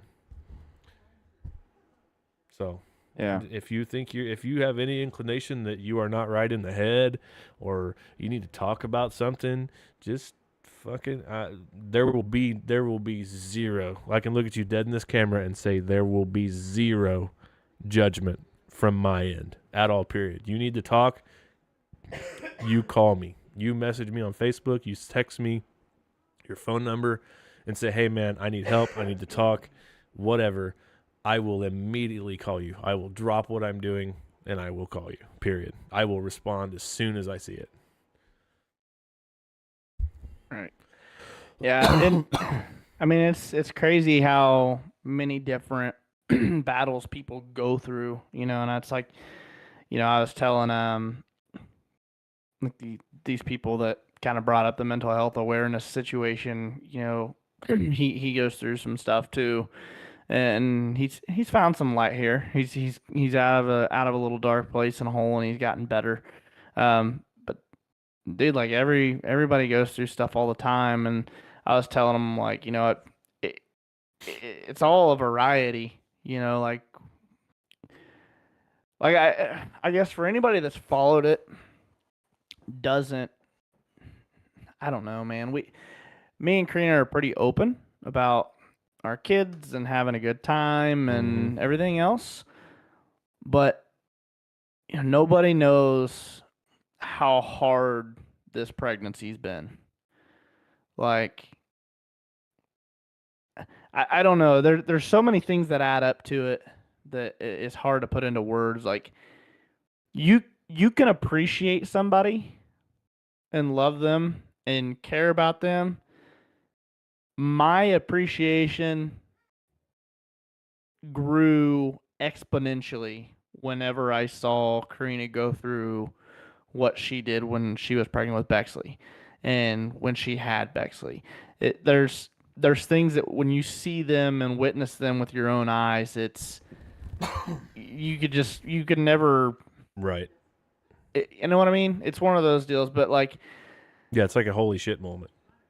Yeah, and I mean, just like, I never did finish it. Part of me wishes I would have, and then there's other parts of me that was just like, man, we're too busy to. Like I started kind of like a journal, and I only put like 3 or 4 entries in there when we first got pregnant with Bexley, and it was one of those deals like, basically talking to Bexley, I guess, like, saying like your mom's like really sick, like she's not eating, like anytime she eats, she feels sick, or, she doesn't have any energy anymore, and like just just the normal pregnancy stuff. But it's one of those deals that when you've been with somebody that's happy and then they get pregnant and all that is taken away, it sucks. Like, and this one's been really hard. Like, we were fortunate the first time because Karina was she was working from home. So it made it a lot easier because she was already home and could sit down and be able to be in the comfort of her own home. And with this one, we both worked at the same place, and it's a very physical and mental and demanding job. Like takes its toll we're on 10-hour day. We're on 10-hour days this week, and I'm painting 650 plus caskets a day this week. And when you're doing 50, 60 hours and it's hotter and shit in there, like it's already hard enough on her the way it is. But anyway, I guess they put her off work in the middle of June and told her like, you're not going back to work until this baby's born and your leave, your medical leave is served. So she can't go back to work until second week of December. Right. Short-term disability for you, So automatic 6 months off of work, big, I guess, pay cut, more or less. Because, I mean, it's not a full paycheck like, a normal family's getting. Plus, she's sick as shit. She was having problems where she was wanting to pass out all the time. They thought that was a heart concern, and they ran some tests and kind of ruled that out. And then there's some other things that, blood sugar wise that, now they had her checking her blood sugar 4 times a day. Now she has to take insulin. It's just, I guess this is where my mental health is I'm ready for him to be here because I'm ready for her to be feeling good and starting to get back to normality and not being sick all the time and not being miserable all the time. And yeah, it's a battle. Like I said, everybody has their own stuff that they go through, and I'm not taking and I'm not trying to make this about me at all. Like I know she struggles with her own deal too, but kudos to both of you for. So I think this is the men's mental awareness part. Jesus Christ, yeah. We see, and I'm pretty sure most of the guys in here in this chat have kids, so they see the struggles that their wife or fiance or girlfriend or whoever it was that birthed their child went through. Everybody checks on the woman. By all means, make sure they are okay too, and do what you can. Sometimes it's one of those deals that I ask Karina, like, what can I do? What can I get you? Like, are you okay? Like, I ask her every morning how she's feeling. And there's a lot of times where she feels like complete dog shit, and there's not anything that I can do to help her. I try to be there for her mentally and emotionally. And if there is something I can do to make sure that she lets me know. But aside from that, most people don't check on the dad's side. Right. Like they don't check on us, to see how we're doing with it. Dudes are tough. They just drink 2 or 3 beers when they come home and shake it off. No big deal. Dudes are tough. Yeah. Dudes got no emotions. Yep. Bullshit. I'm telling you, I'm as tough as they come. But a year and a half ago, I was as weak as they come. Yeah. I was so fucking weak mentally that, like, dude, here's how weak I was. A clanking dish in my own kitchen sink set me off. From someone who does my dishes and does my laundry and takes care of the things that she shouldn't have to take care of because I'm perfectly capable of taking care of them. She does that because that's She feels that's her job. It is not her job, obviously. I can do it. I can help. She won't let me. But she was in there doing what she does. And for no apparent reason, I was sitting in here just like I was fucking talking to you, like we do pretty much every night in Discord. And she's in there 35 feet away clanking dishes, and it fucking through my headphones and video games going off. I blew up. I lost it. And I was like, I'm ready to burn this fucking house down, and I don't give a fuck what it takes. I'm not going to do this shit no more. And at that point, I realized I had a problem. And so I said, literally that next day, I said, I'm going to get help. I took myself out of the equation of work and went to the hospital and said, I need help. But it took that type of thing to happen for me to realize that I was that far beyond of fucking like just why is my fucking face hurt every day? Because I'm grinding my face. I'm grinding my teeth when I sleep. I'm grinding my teeth when I'm sitting here playing video games. So your dad mentioned a coworker says everyone is dealing with something, whether it's mental illness, cancer, hunger, death in the family, etc. And that reminds me of a quote that I saw a while back and still see to this day. Everybody is fighting a battle that you know nothing about. Everyone. Right. And all it says at the end of that quote is be kind. Everyone is fighting a battle you know nothing about. Be kind. And that's it. And that's all you have to do. I want to touch on something too, a comment that got skipped there too, not out of purposefully, but Matt saying to try being a cop. Matt has been a city patrolman, and he's been a deputy for God, I don't even know how many years now. He's been on the force for a long damn time. Kudos to you, Matt. Thank you for your. And a lot of people don't realize either that I did about 2 years on the reserve, and Matt was a big inspiration for that. They do ride-alongs to where you right now, if you lived here in Rush County, I think you just sign like a waiver, and then Matt could literally come to your house, pick you up, and you can ride with him on a shift. And Stephanie's son Dylan is a police officer. Yeah, you pull. Yeah. I mean, it is what it is. I mean, you pull people over and you sit in the car and watch them serve warrants and stuff. I mean, it's you don't get the full extent of it. They do what they got to do to keep you in an area and protected or whatever, but you still get to see what they go through in a shift. And I spent many hours riding around with Matt to figure out if that's something that I enjoyed and whatnot. And it's, man, like, being a cop in today's world would be, I don't even know if there's words for it, man, because there's not. They are like the heroes, but man, they are talked down on so bad. They are the fucking black sheep of public security. People have no clue. Yeah. Have no fucking clue what they go through. The people they got to deal with, the rude comments and risking their life, and people doing stupid shit to risk their safety. And then it's the mental part of it. You know, Matt's a good dude. A lot of people see Matt as the cop, the uniform big bad guy, and I've had many talks with Matt, behind closed doors, and I know how good of a person he truly is and how big of a heart he has, and the mental health awareness, and I know that's why he put on there is try being a cop, because I know he may not say it, but I know damn well that there's God, like with the things that he's told me and the stories that he's told me when I was riding along with him, just things that he's seen, Mm-hmm. It's that's a hell of a burden that not just Matt, I mean cops all over this country struggle with, and then it falls right into the line with our armed forces.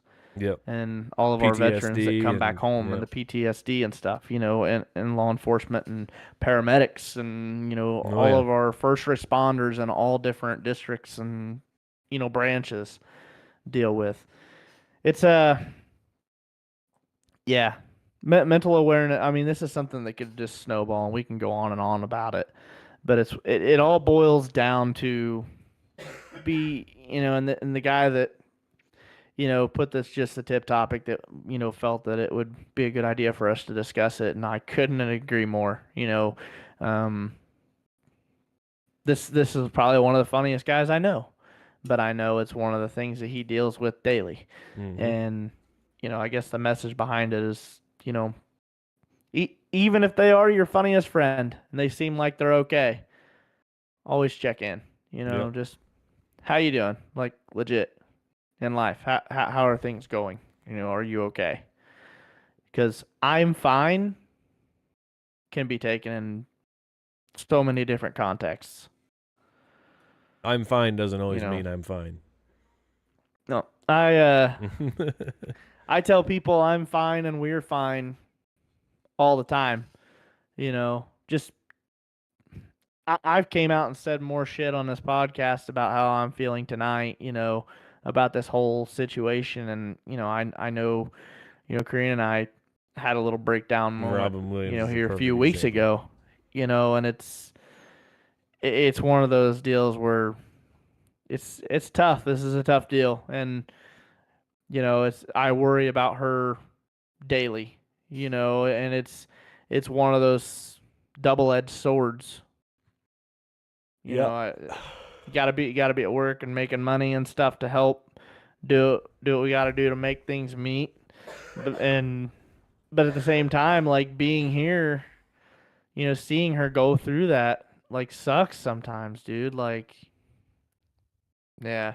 Yep. I'm just ready for little man to be here and both of them to be healthy and fine. And I feel like Melvin. I feel like that light is at the end of that tunnel, and I feel like that's when I'll come out of my little dark place. You're almost there, man. Not just me, her too. You guys are almost there. Now I will, I will make you a promise that as soon as little man pops out, I'm on the fucking way, dude. Like I'm coming, buddy. Like I don't have any kids of my own. So, the closest I've got is little grandson here, Bronson, who was here this afternoon. That's as close as I'm going to get. So I live vicariously through people that have kids. I'm not going to ever have any kids of my own. So, I'm there to support other people, and you're a kid person too, because I never was either until I turned 25 and had a beard all the time. Like I never was. I would make kids cry. Yeah, and you still might make Bexley cry, but both of my kids love you. Like right. anytime I come into this room, nieces too. You're right. I got to see one of my goddaughters for the first time in 10, 12 years over the weekend. This past weekend. So that was. So Owen will want to play with you and talk your ear off and everything else. Bexley will be very quiet and reserved, I think. And then Matt mentioned Maxim. That is his 4-year-old son. Maxim will cuss you out. Good kid. Absolutely good kid. He's super smart. His speech is very well. He's a very well-spoken kid. He will cuss you out in perfect context. He will tell you to shut the hell up, and he will, wild kid. He's a good kid, but holy cow. Yeah, he's a wild one for sure. I never said I wanted kids until I spent too much time with our nieces and nephews. That changed my mind, and we had Sissy. Best thing that ever happened to me. Yeah, I mean, it does. It changes your life. I mean, it's wild, like how many times... Like tonight, Owen was a pain in the ass. He was on one, had one of his attitudes, and was driving Karina absolutely batshit crazy in the store, and he came home and was pissing Bexley off, and you just want to beat him, and send him to bed with cold dinner, just whatever. And Bexley last night, when we were playing Minecraft, she was just absolutely losing her shit. She'd done had a bubble bath. Now it was Bubby's turn, and she was fucking mad about it. And it's just like she would not stop screaming, not stop crying, and it's just like it is bedtime, dude. But at the same time, like I don't know what it was or how it happened. I think I pulled up a video of Bexley and she was laughing at herself. And then it just was a huge rabbit hole. I'm scrolling to the bottom of my phone when she was first born, and I'm just like, holy shit. Yeah, where's the fucking time go? Yeah. Like, I literally just went through 2 years with a few thumb swipes. Like, holy crap. Yep. You know, and it just, I don't know. My mom posted a picture too the other day where they have, they had Owen and Bexley up there at the campgrounds, and my parents have like one of those round glass tables with the hole in the middle of it because you could take and stick a pole down in there for the umbrellas or whatever. I saw this, yeah. Yeah, and Owen's sticking his toe up through the middle of it, and Bexley's like playing whack-a-mole with his toe, but it's like a side angle of Bexley's smile. Yeah, a little cheese. And it's just such a genuine smile, and it's one of those that just melts your heart. Yeah. You know? I see those and I'm like, ah, shit, that's so cute. You know, Stephanie, when Bronson's here, I don't get to see Bronson very often because he's usually asleep when I leave for work, and he's usually sometimes gone before I even get home. By the time you get home, yeah. So I don't get to see him very much. So she'll, FaceTime me during the day or whatever and stuff, and he's to the age now where he knows exactly who I am. And Monday was one of the, he's almost 18 months now, almost 19 months. It'll be 19 months at the end of this month. And Monday last week, on Labor Day or whatever the fuck day it was one of the first days that I actually got to spend like a whole day with him. And what was great about it is he has Stephanie every single Monday, but he never gets to see me. He didn't want anything to do with Stephanie the whole day. He didn't want nothing to do with Mima at all. It was all Pop all day. So we sat here and we beat on the computer and we went over and laid on the futon and shit, or the sectional, and rolled around on there and watched Moana. And we went over and played race car, and then we come over here and beat on the computer again. And I just had the best 6-7 hours, of just him just soaking in everything. And one of the cutest things ever, I have mice everywhere, right? So I've got, for my multiple computers, he knows, this is what's crazy. He knows that one mouse is his and one mouse is mine. So if I take my hand and put it on his mouse, he'll take my hand off of his mouse and put it over on my mouse. Like, no, that's mine. That's mine. And he they're two different colors, right? One flashes and one's just solid blue. He knows that mine is the flashy one, the one that changes colors. And I can switch him around, and he will sit there and look at him and try to figure out which one is changing colors, because I have it real slow. Like right now it's green. Yeah. Now it's purple. Now it's red. So he'll sit there and watch it. And he'll be like, "Oh, that's not the blue one. That one's Pawpaw's." And he'll he'll physically grab my hand and take it over there and put it on the color changing mouse, and he'll know exactly. It's fucking, it's just fucking amazing. Like you said, you just go back and you look at shit, and it's like, God, where did that little teeny tiny baby go? Yeah. He was so little the first time he was here at this house, and it was just like, God damn. And it's the same here. The kids spend a lot of time with Karina because she's home with them.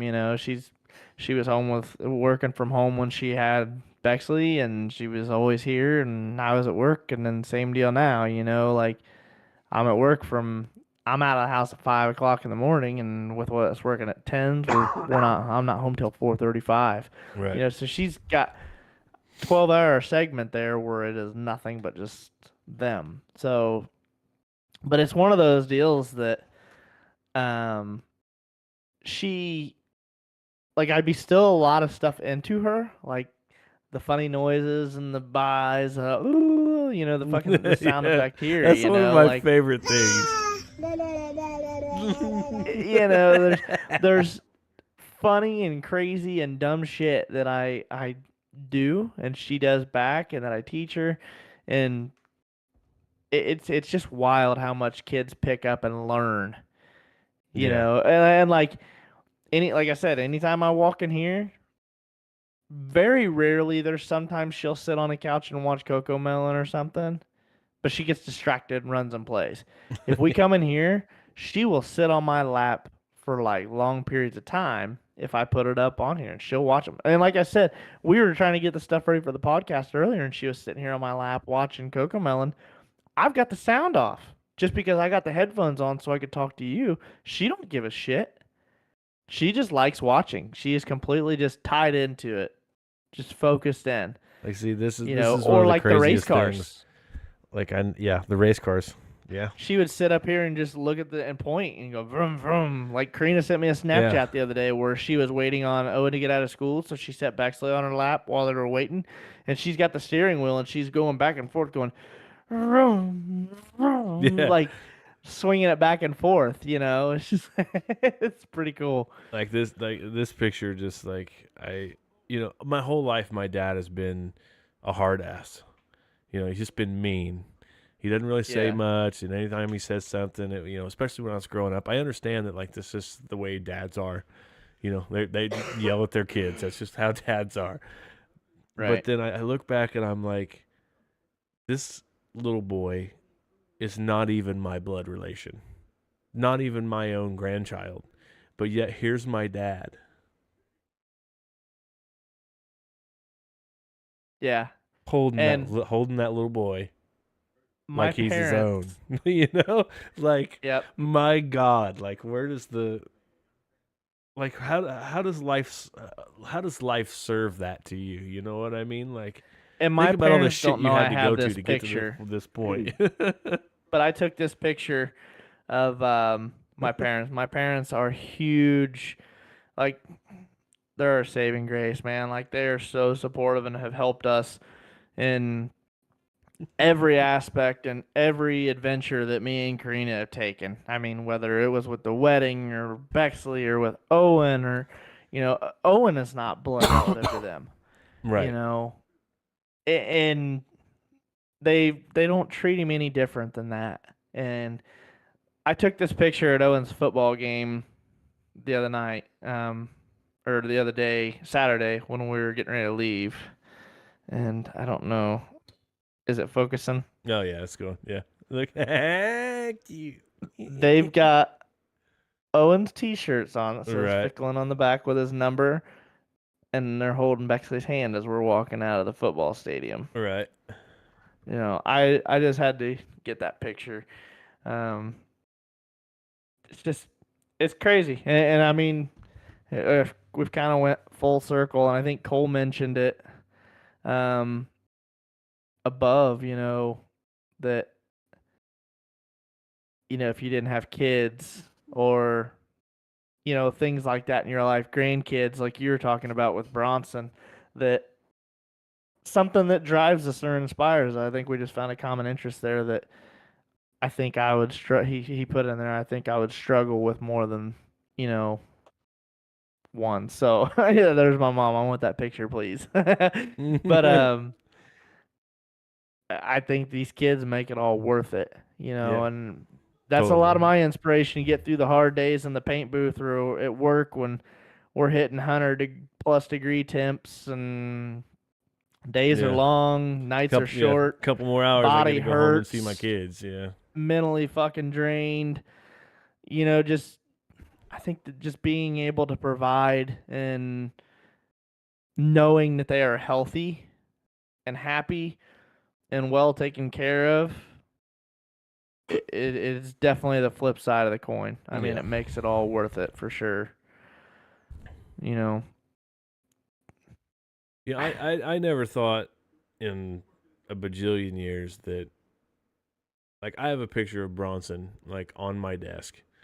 He's sitting in a golf cart, he's just holding on to the little fucking steering wheel, And it's like, it's just a simple fucking picture of just a little boy doing little boy things. Right.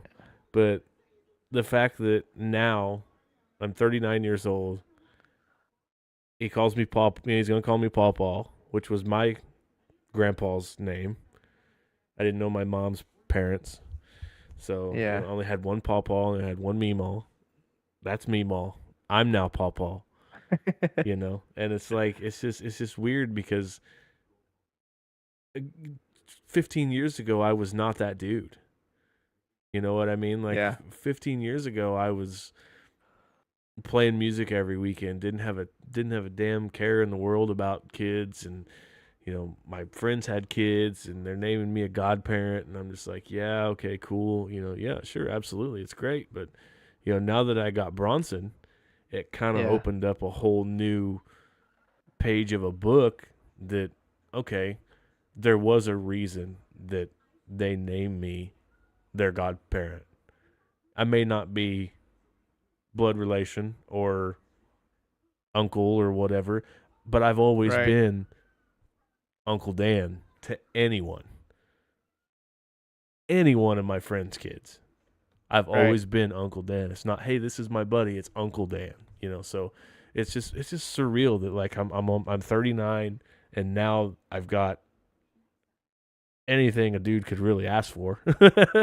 You know, like it's fucked up, man. Like all I could think about today was leaving work 10 minutes early so that I could run to the bank real quick and then jet down fucking 25th Street and get home and see Bronson before his mom got here. Yeah. Yeah, and there's nothing better. Yeah, that's crazy. There's nothing better than like coming home and like Owen foobarred it a little bit today, because normally when I get home he's like, "Hi, John," like he's all excited, and today like he was hiding under his blanket on the couch. I didn't know it, and I didn't do anything to provoke it, but apparently he had a bowl of cereal underneath there that he was eating, and he spilled the cereal all over the fucking couch trying to hide from me, just doing Owen things. But I mean, just even if you don't get to play with them, even if you don't get to do anything with them, just them being there, and when you open that door, like them yelling hi John, or like Bexley's like, "Hi, Dada," and like she'll wave and then like, the little doorbell thing the other day, that was cute as fuck. Oh yeah. I don't even have the sound clip for that, but hi Dada. Yeah, hi Dad. Like she likes pushing the button on our Ring doorbell on the back porch, and yeah, she knows that it goes to my phone, and she, "Hi Dada." Yeah. Like, you know, it's just, see, this fucked up. Like Karina just said, and like, I got that at work. Apparently your kids love me. They've never met me. Love you. You and I have only seen each other, 4 times in person? Yeah, I think so. 4 times? Yeah. Yeah, 4 times in person. Yeah. Lincoln Park, 2, 3, 4 times in person. But the thing is I look forward to Mondays because I know we have the podcast, right? But then I also get to sit here for a couple hours and make faces at Bexley while she's sitting in your lap while we're talking about what we're going to do on the podcast. And she just loves the shit out of it. And that makes my whole fucking Monday, dude. Like, it's like, and as soon as she meets me. What I need to do, I need to get a splitter for this and get her own little set of headphones to put on. That way she can hear you too. Yeah. I tell you what though, she's gonna seize up when she first sees me, and then I'm gonna make some stupid face at her, and it's gonna click, and then she's gonna come running right to me. I'm telling you. You're gonna have to pry her off of Karina though, because she like that is her like safety blanket when she's around somebody that she hasn't met. Oh yeah. She's like, I'm telling you, you see it, you hear it. That girl is fucking wild. Yeah. Absolutely wild. But when it comes to meeting somebody, she's like, Mama, Dada, Mama. Like she is hiding and very reserved and quiet. It takes her a little bit to warm up. I'm losing it here. But yeah, man, amazing. It's fun. We gotta figure that out. And like I said, this 2 what? We've passed the 2-hour mark. This is officially the longest podcast in Just Got Off podcast history. Oh, we did. Yeah, we did. 2 hours and 5 minutes right now. And we did make a decision earlier. I'll go ahead and let everybody know that for season 3, so we got 20 episodes that we do in each season. For season 3, we are going to push the time back to start time at 8 o'clock. Yeah. So we're gonna start a half hour earlier.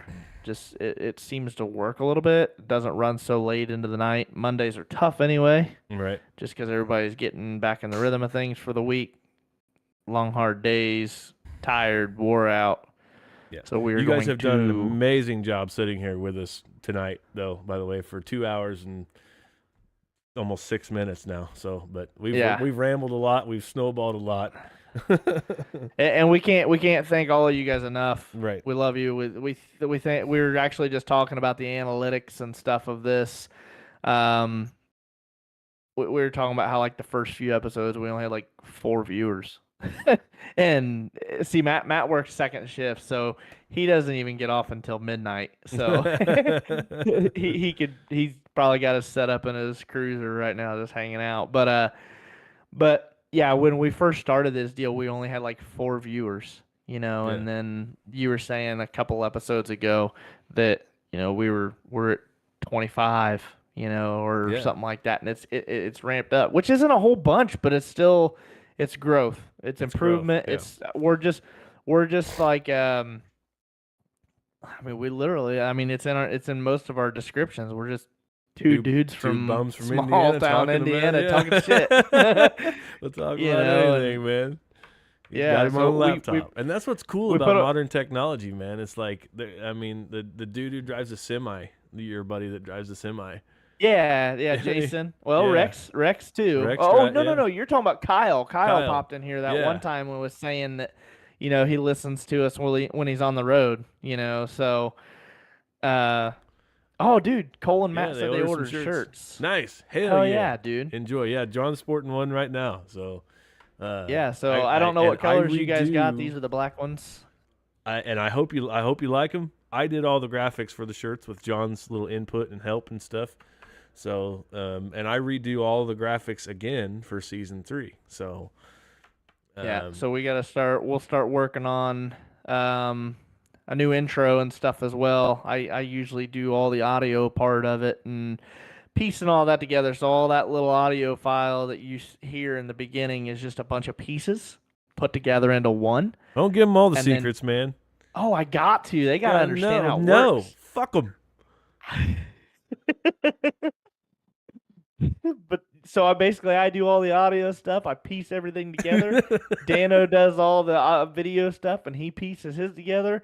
And we figure out this and this, and then I send him everything, and he just kind of like fine tunes it. What do you think of this? Okay, that's cool. Nope, that sucks. Don't like it. All right, back to the drawing board.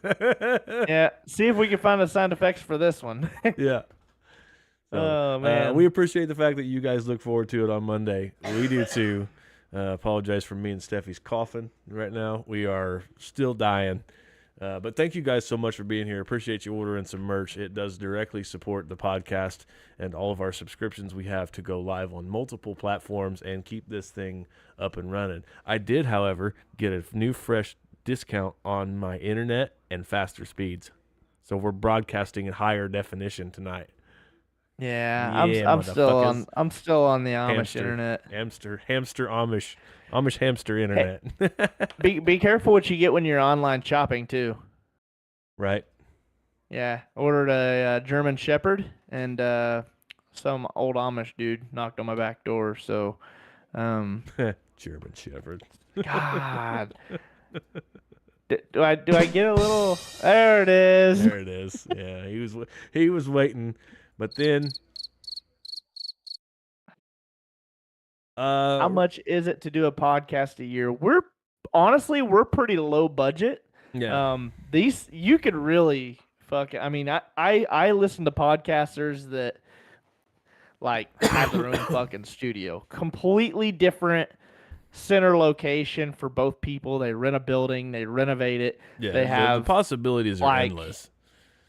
Like it'd basically be like taking this room and just nothing but podcast stuff. I mean, it'd be as far as like, I don't know, putting couches and shit like that. But for us, I don't know. What is it? Like 50 to $70 a month with the Restream software and stuff. With the software and the current pricing for like the subscription stuff to share on platforms and stuff, it's right around $50 to $70 a year, depending on what level I have stuff set at for the month. A year, a month? A month. Yeah. So it's they're at least, saying it's a year. It's at least $50. So probably around it's anywhere from $700 a year. Yeah, that's what I was gonna say. 500, 700, and like I said, that's not even including. I've got a light. I got a background light and the cameras. Hold on. Like my mic was $100 straight out of the gate. My camera, $120, $150. The light was about $50. I've got like 300, a little over $350. The monitors, the dual monitors, those were about $150. So, yeah. So Dano's and like, if you're my desk is an absolute fucking mess. But no, mine is too. I've got fucking medicine, guitar picks, cups. My box of Kleenex is over there. So, this is what I see from here. That guy right there is the streaming computer. That's what's sending everything to all you lovely people out there. But this is what it takes. This is literally. It's me sitting here for hours talking to John, doing graphics and making video content, and and I still don't have time to do all the stuff that we want to do. So right. if we would hire a producer, this would easily go to $450, $500 a month, because we could hire an editor to do everything for us. It'd be $100 a week, and he would make everything and post it on social media. But we don't do that because it's our podcast. We do it. Yeah, and that's where we get behind, like on all the TikTok and stuff like that. To go back to previous episodes, clip little funny pieces out we think are funny or whatever, and then it all goes into. To have somebody be able to do that and have the time to do that, like I said, we're so busy with work. We both have full-time jobs and everything else. It's hard to, like we just did a 2-hour episode. We would literally have to go back and find 2 hours. It's like watching a movie and sort through all that and clip little pieces out, pull it, post it. What if I sponsored $500 a year from my landscaping business? Absolutely. So Matt actually has a landscaping business. That's what he does on the side. He is a cop by night, landscaper by day. One of my buddies, Elliot, and then Cole also work for him on his landscaping business too. Cole said he would match that. That's sweet. Awesome. If you guys would like to do that, that would be amazing. So what would we put that to? I think that's what he's wanting to do. Obviously, if you do any of that, logos will be displayed. Yeah, we would we would literally tag you in every single post that we make. We would do if you wanted to sponsor like just the show in general, we would make you a section right off the thing, welcome to Just Got Off Podcast, sponsored by so and so landscaping, blah blah blah, so on and so forth. And then or when we do this day in history, welcome to this day in history. This segment is sponsored by so on and so forth. It would pop up on the screen. Bing, bang, boom. You'd be tagged in every social media post.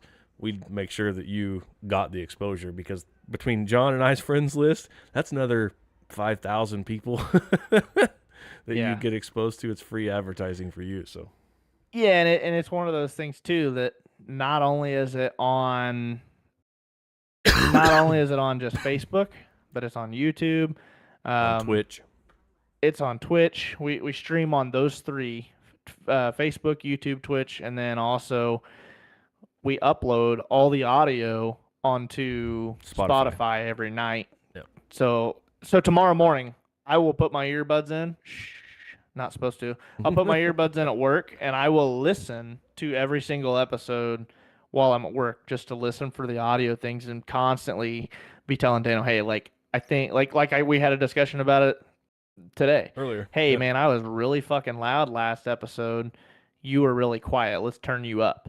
we're constantly making adjustments and trying to improve this every week. So, I know there's some different things that Dano could use on his end. We were just talking about one of the little, what the fuck did you call that thing that's got all the buttons? Elgato Stream Deck. Yeah, so he could basically program a bunch of different things into it's a little box and it's got buttons. So when we do our layouts and stuff for our intro and everything else, all he's got to do is hit a button instead of trying to find it, click it. It's all programmed in there, and he hits the button, and it makes things so much fucking easier for us. Yeah, all the stuff you see on your screen is literally a button. You know, the little thing, the little social media logo right here. You know, all of that is me putting that stuff in there, and if I want to turn that on and off and do that stuff and have stuff prepared and things, and mute John or turn John's camera off one time. See, I can just reach over here and click that. Bye-bye, John. No one can see you now. You can go ahead and pick your nose. It's fine. Yeah. Got it. I got that boogie. Got that boogie. I turned it back on when I was eating it. No, I'm just kidding. So, yeah, we appreciate you guys. If that is something that you guys are interested in, I will, get a hold of me after this, personal message me. If I don't get with you tonight, just because I got to be up at 5 a.m., I'm completely open to discussing it, seeing how you would want your, how you would want your money spread. If you would like to see us get different, I guess like the Stream Deck software and new mics or whatever. However you want it. However you want it distributed, just for your pleasure. That's what we're here for. Yep. So, yeah, I know I think it's just got off PC at PayPal is the PayPal for sure. If you did just want to just directly support the stream, you can donate through that. Let me see if I can find that real quick. It's here somewhere.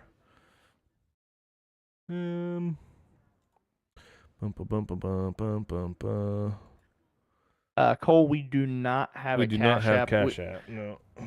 We started a PayPal just because it's something that Dano and I can mutually put into, and then all of our streaming software is pulled from that PayPal account. We actually have a card that is set up off of that PayPal. That way, when we purchase things, we could purchase it through strictly that account. I think. Let me look. I have it stored on the PayPal. I'm pretty sure it's the just got off PC at gmail.com. Yeah, just got off PC at gmail.com is the PayPal. Yeah, so I'll post that in there. Yeah, pop that is the email address for the PayPal account if you would like to do it on there. And then, if that's something that you want to do, we are racing Saturday at Columbus. So, if cash is easier, then that's fine as well. And then I can just put it in that account and then transfer everything over to the PayPal as well. So, and then also, I guess if we do that, logos. Got to get us some logos over to us. That way we can get everything set up to put it up here on the streaming software. Yeah, or if you had a logo or something that you wanted to upgrade, I would be more than happy to Dano does all this. revamp your logo. I can do whatever. Yeah, awesome. Absolutely, Matt. Yeah, thank you guys so much. That'd be fantastic. So yeah, you guys do it however you want to send it to us. I myself would prefer to just send it to the PayPal for tax reasons. You guys can write that off as donations for your business contributions. Yeah, PayPal would be. And Cole, we're gonna hook you up right here at Just Got Off Podcast. We're gonna hook you up, baby, and you'll love it. Yeah. So that's really cool how this all just came together. If there's anybody else that's listening to this live or listening to it later, watching it later. However you are supporting us right now. If you are here, you are supporting the podcast. Period. You don't have to do anything. If you want to do, if you do, like Dana said earlier, if you do want to get merchandise, all that goes into our account to help pay for this, make it happen. if there is any other ways that you would like to help us, kind of like Hedrick's Landscaping and Cole Murray's Automotive, they're wanting to pitch in and do something. You can get a hold of us at justcutoffpc@gmail.com. You can private message Dano or I personally, or just message us on the Facebook page itself. And like I said, if a logo is an issue, it's not anymore. We can handle that. We can get you taken care of in multiple different ways. So we will give you as much exposure as we possibly can. I think that one time they researched and said that you can sell up to 80% of a screen without causing seizures or some shit like that with for advertisements. So we could definitely do that. So. Awesome. So Matt's on. I like it. And Matt's automatically volunteering Hunter Rayburn too. So we could about cover all aspects there, because Hunter does all the diesel performance stuff. Cole does automotive and precision stuff while helping the landscaping. It goes full circle with Matt's landscaping stuff. So they both can fuck up a bunch of yards and Matt can fix them. I love it. There we go. It's a full circle. Like a big giant circle jerk. Okay. No. Wrong answer.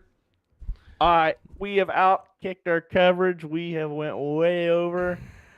I'm gonna go eat my dinner and get ready to go to bed. I don't know who the hell. Tag everybody you want to in the post. Man, thank you guys for being here so much. We appreciate it. This has been episode number 12 of season 2. 12 is a good number, by the way. Yeah, that was number. Winky wink face. Yeah. All right, guys. Thank you so much. If you guys do want to support the podcast, you can do a PayPal, Cash App through John's mom, whatever you want to do. Whatever you do, send us a message. We'll figure it all out. So thank you guys for being here. I got to get all my stuff ready. I don't even know where I'm at. I got windows closed. Everything's going on. Good night, ladies and gentlemen. Actually going to do the send-off? Send us home, Bex. See you guys next week, Monday, 8:30. Peace out. Peace.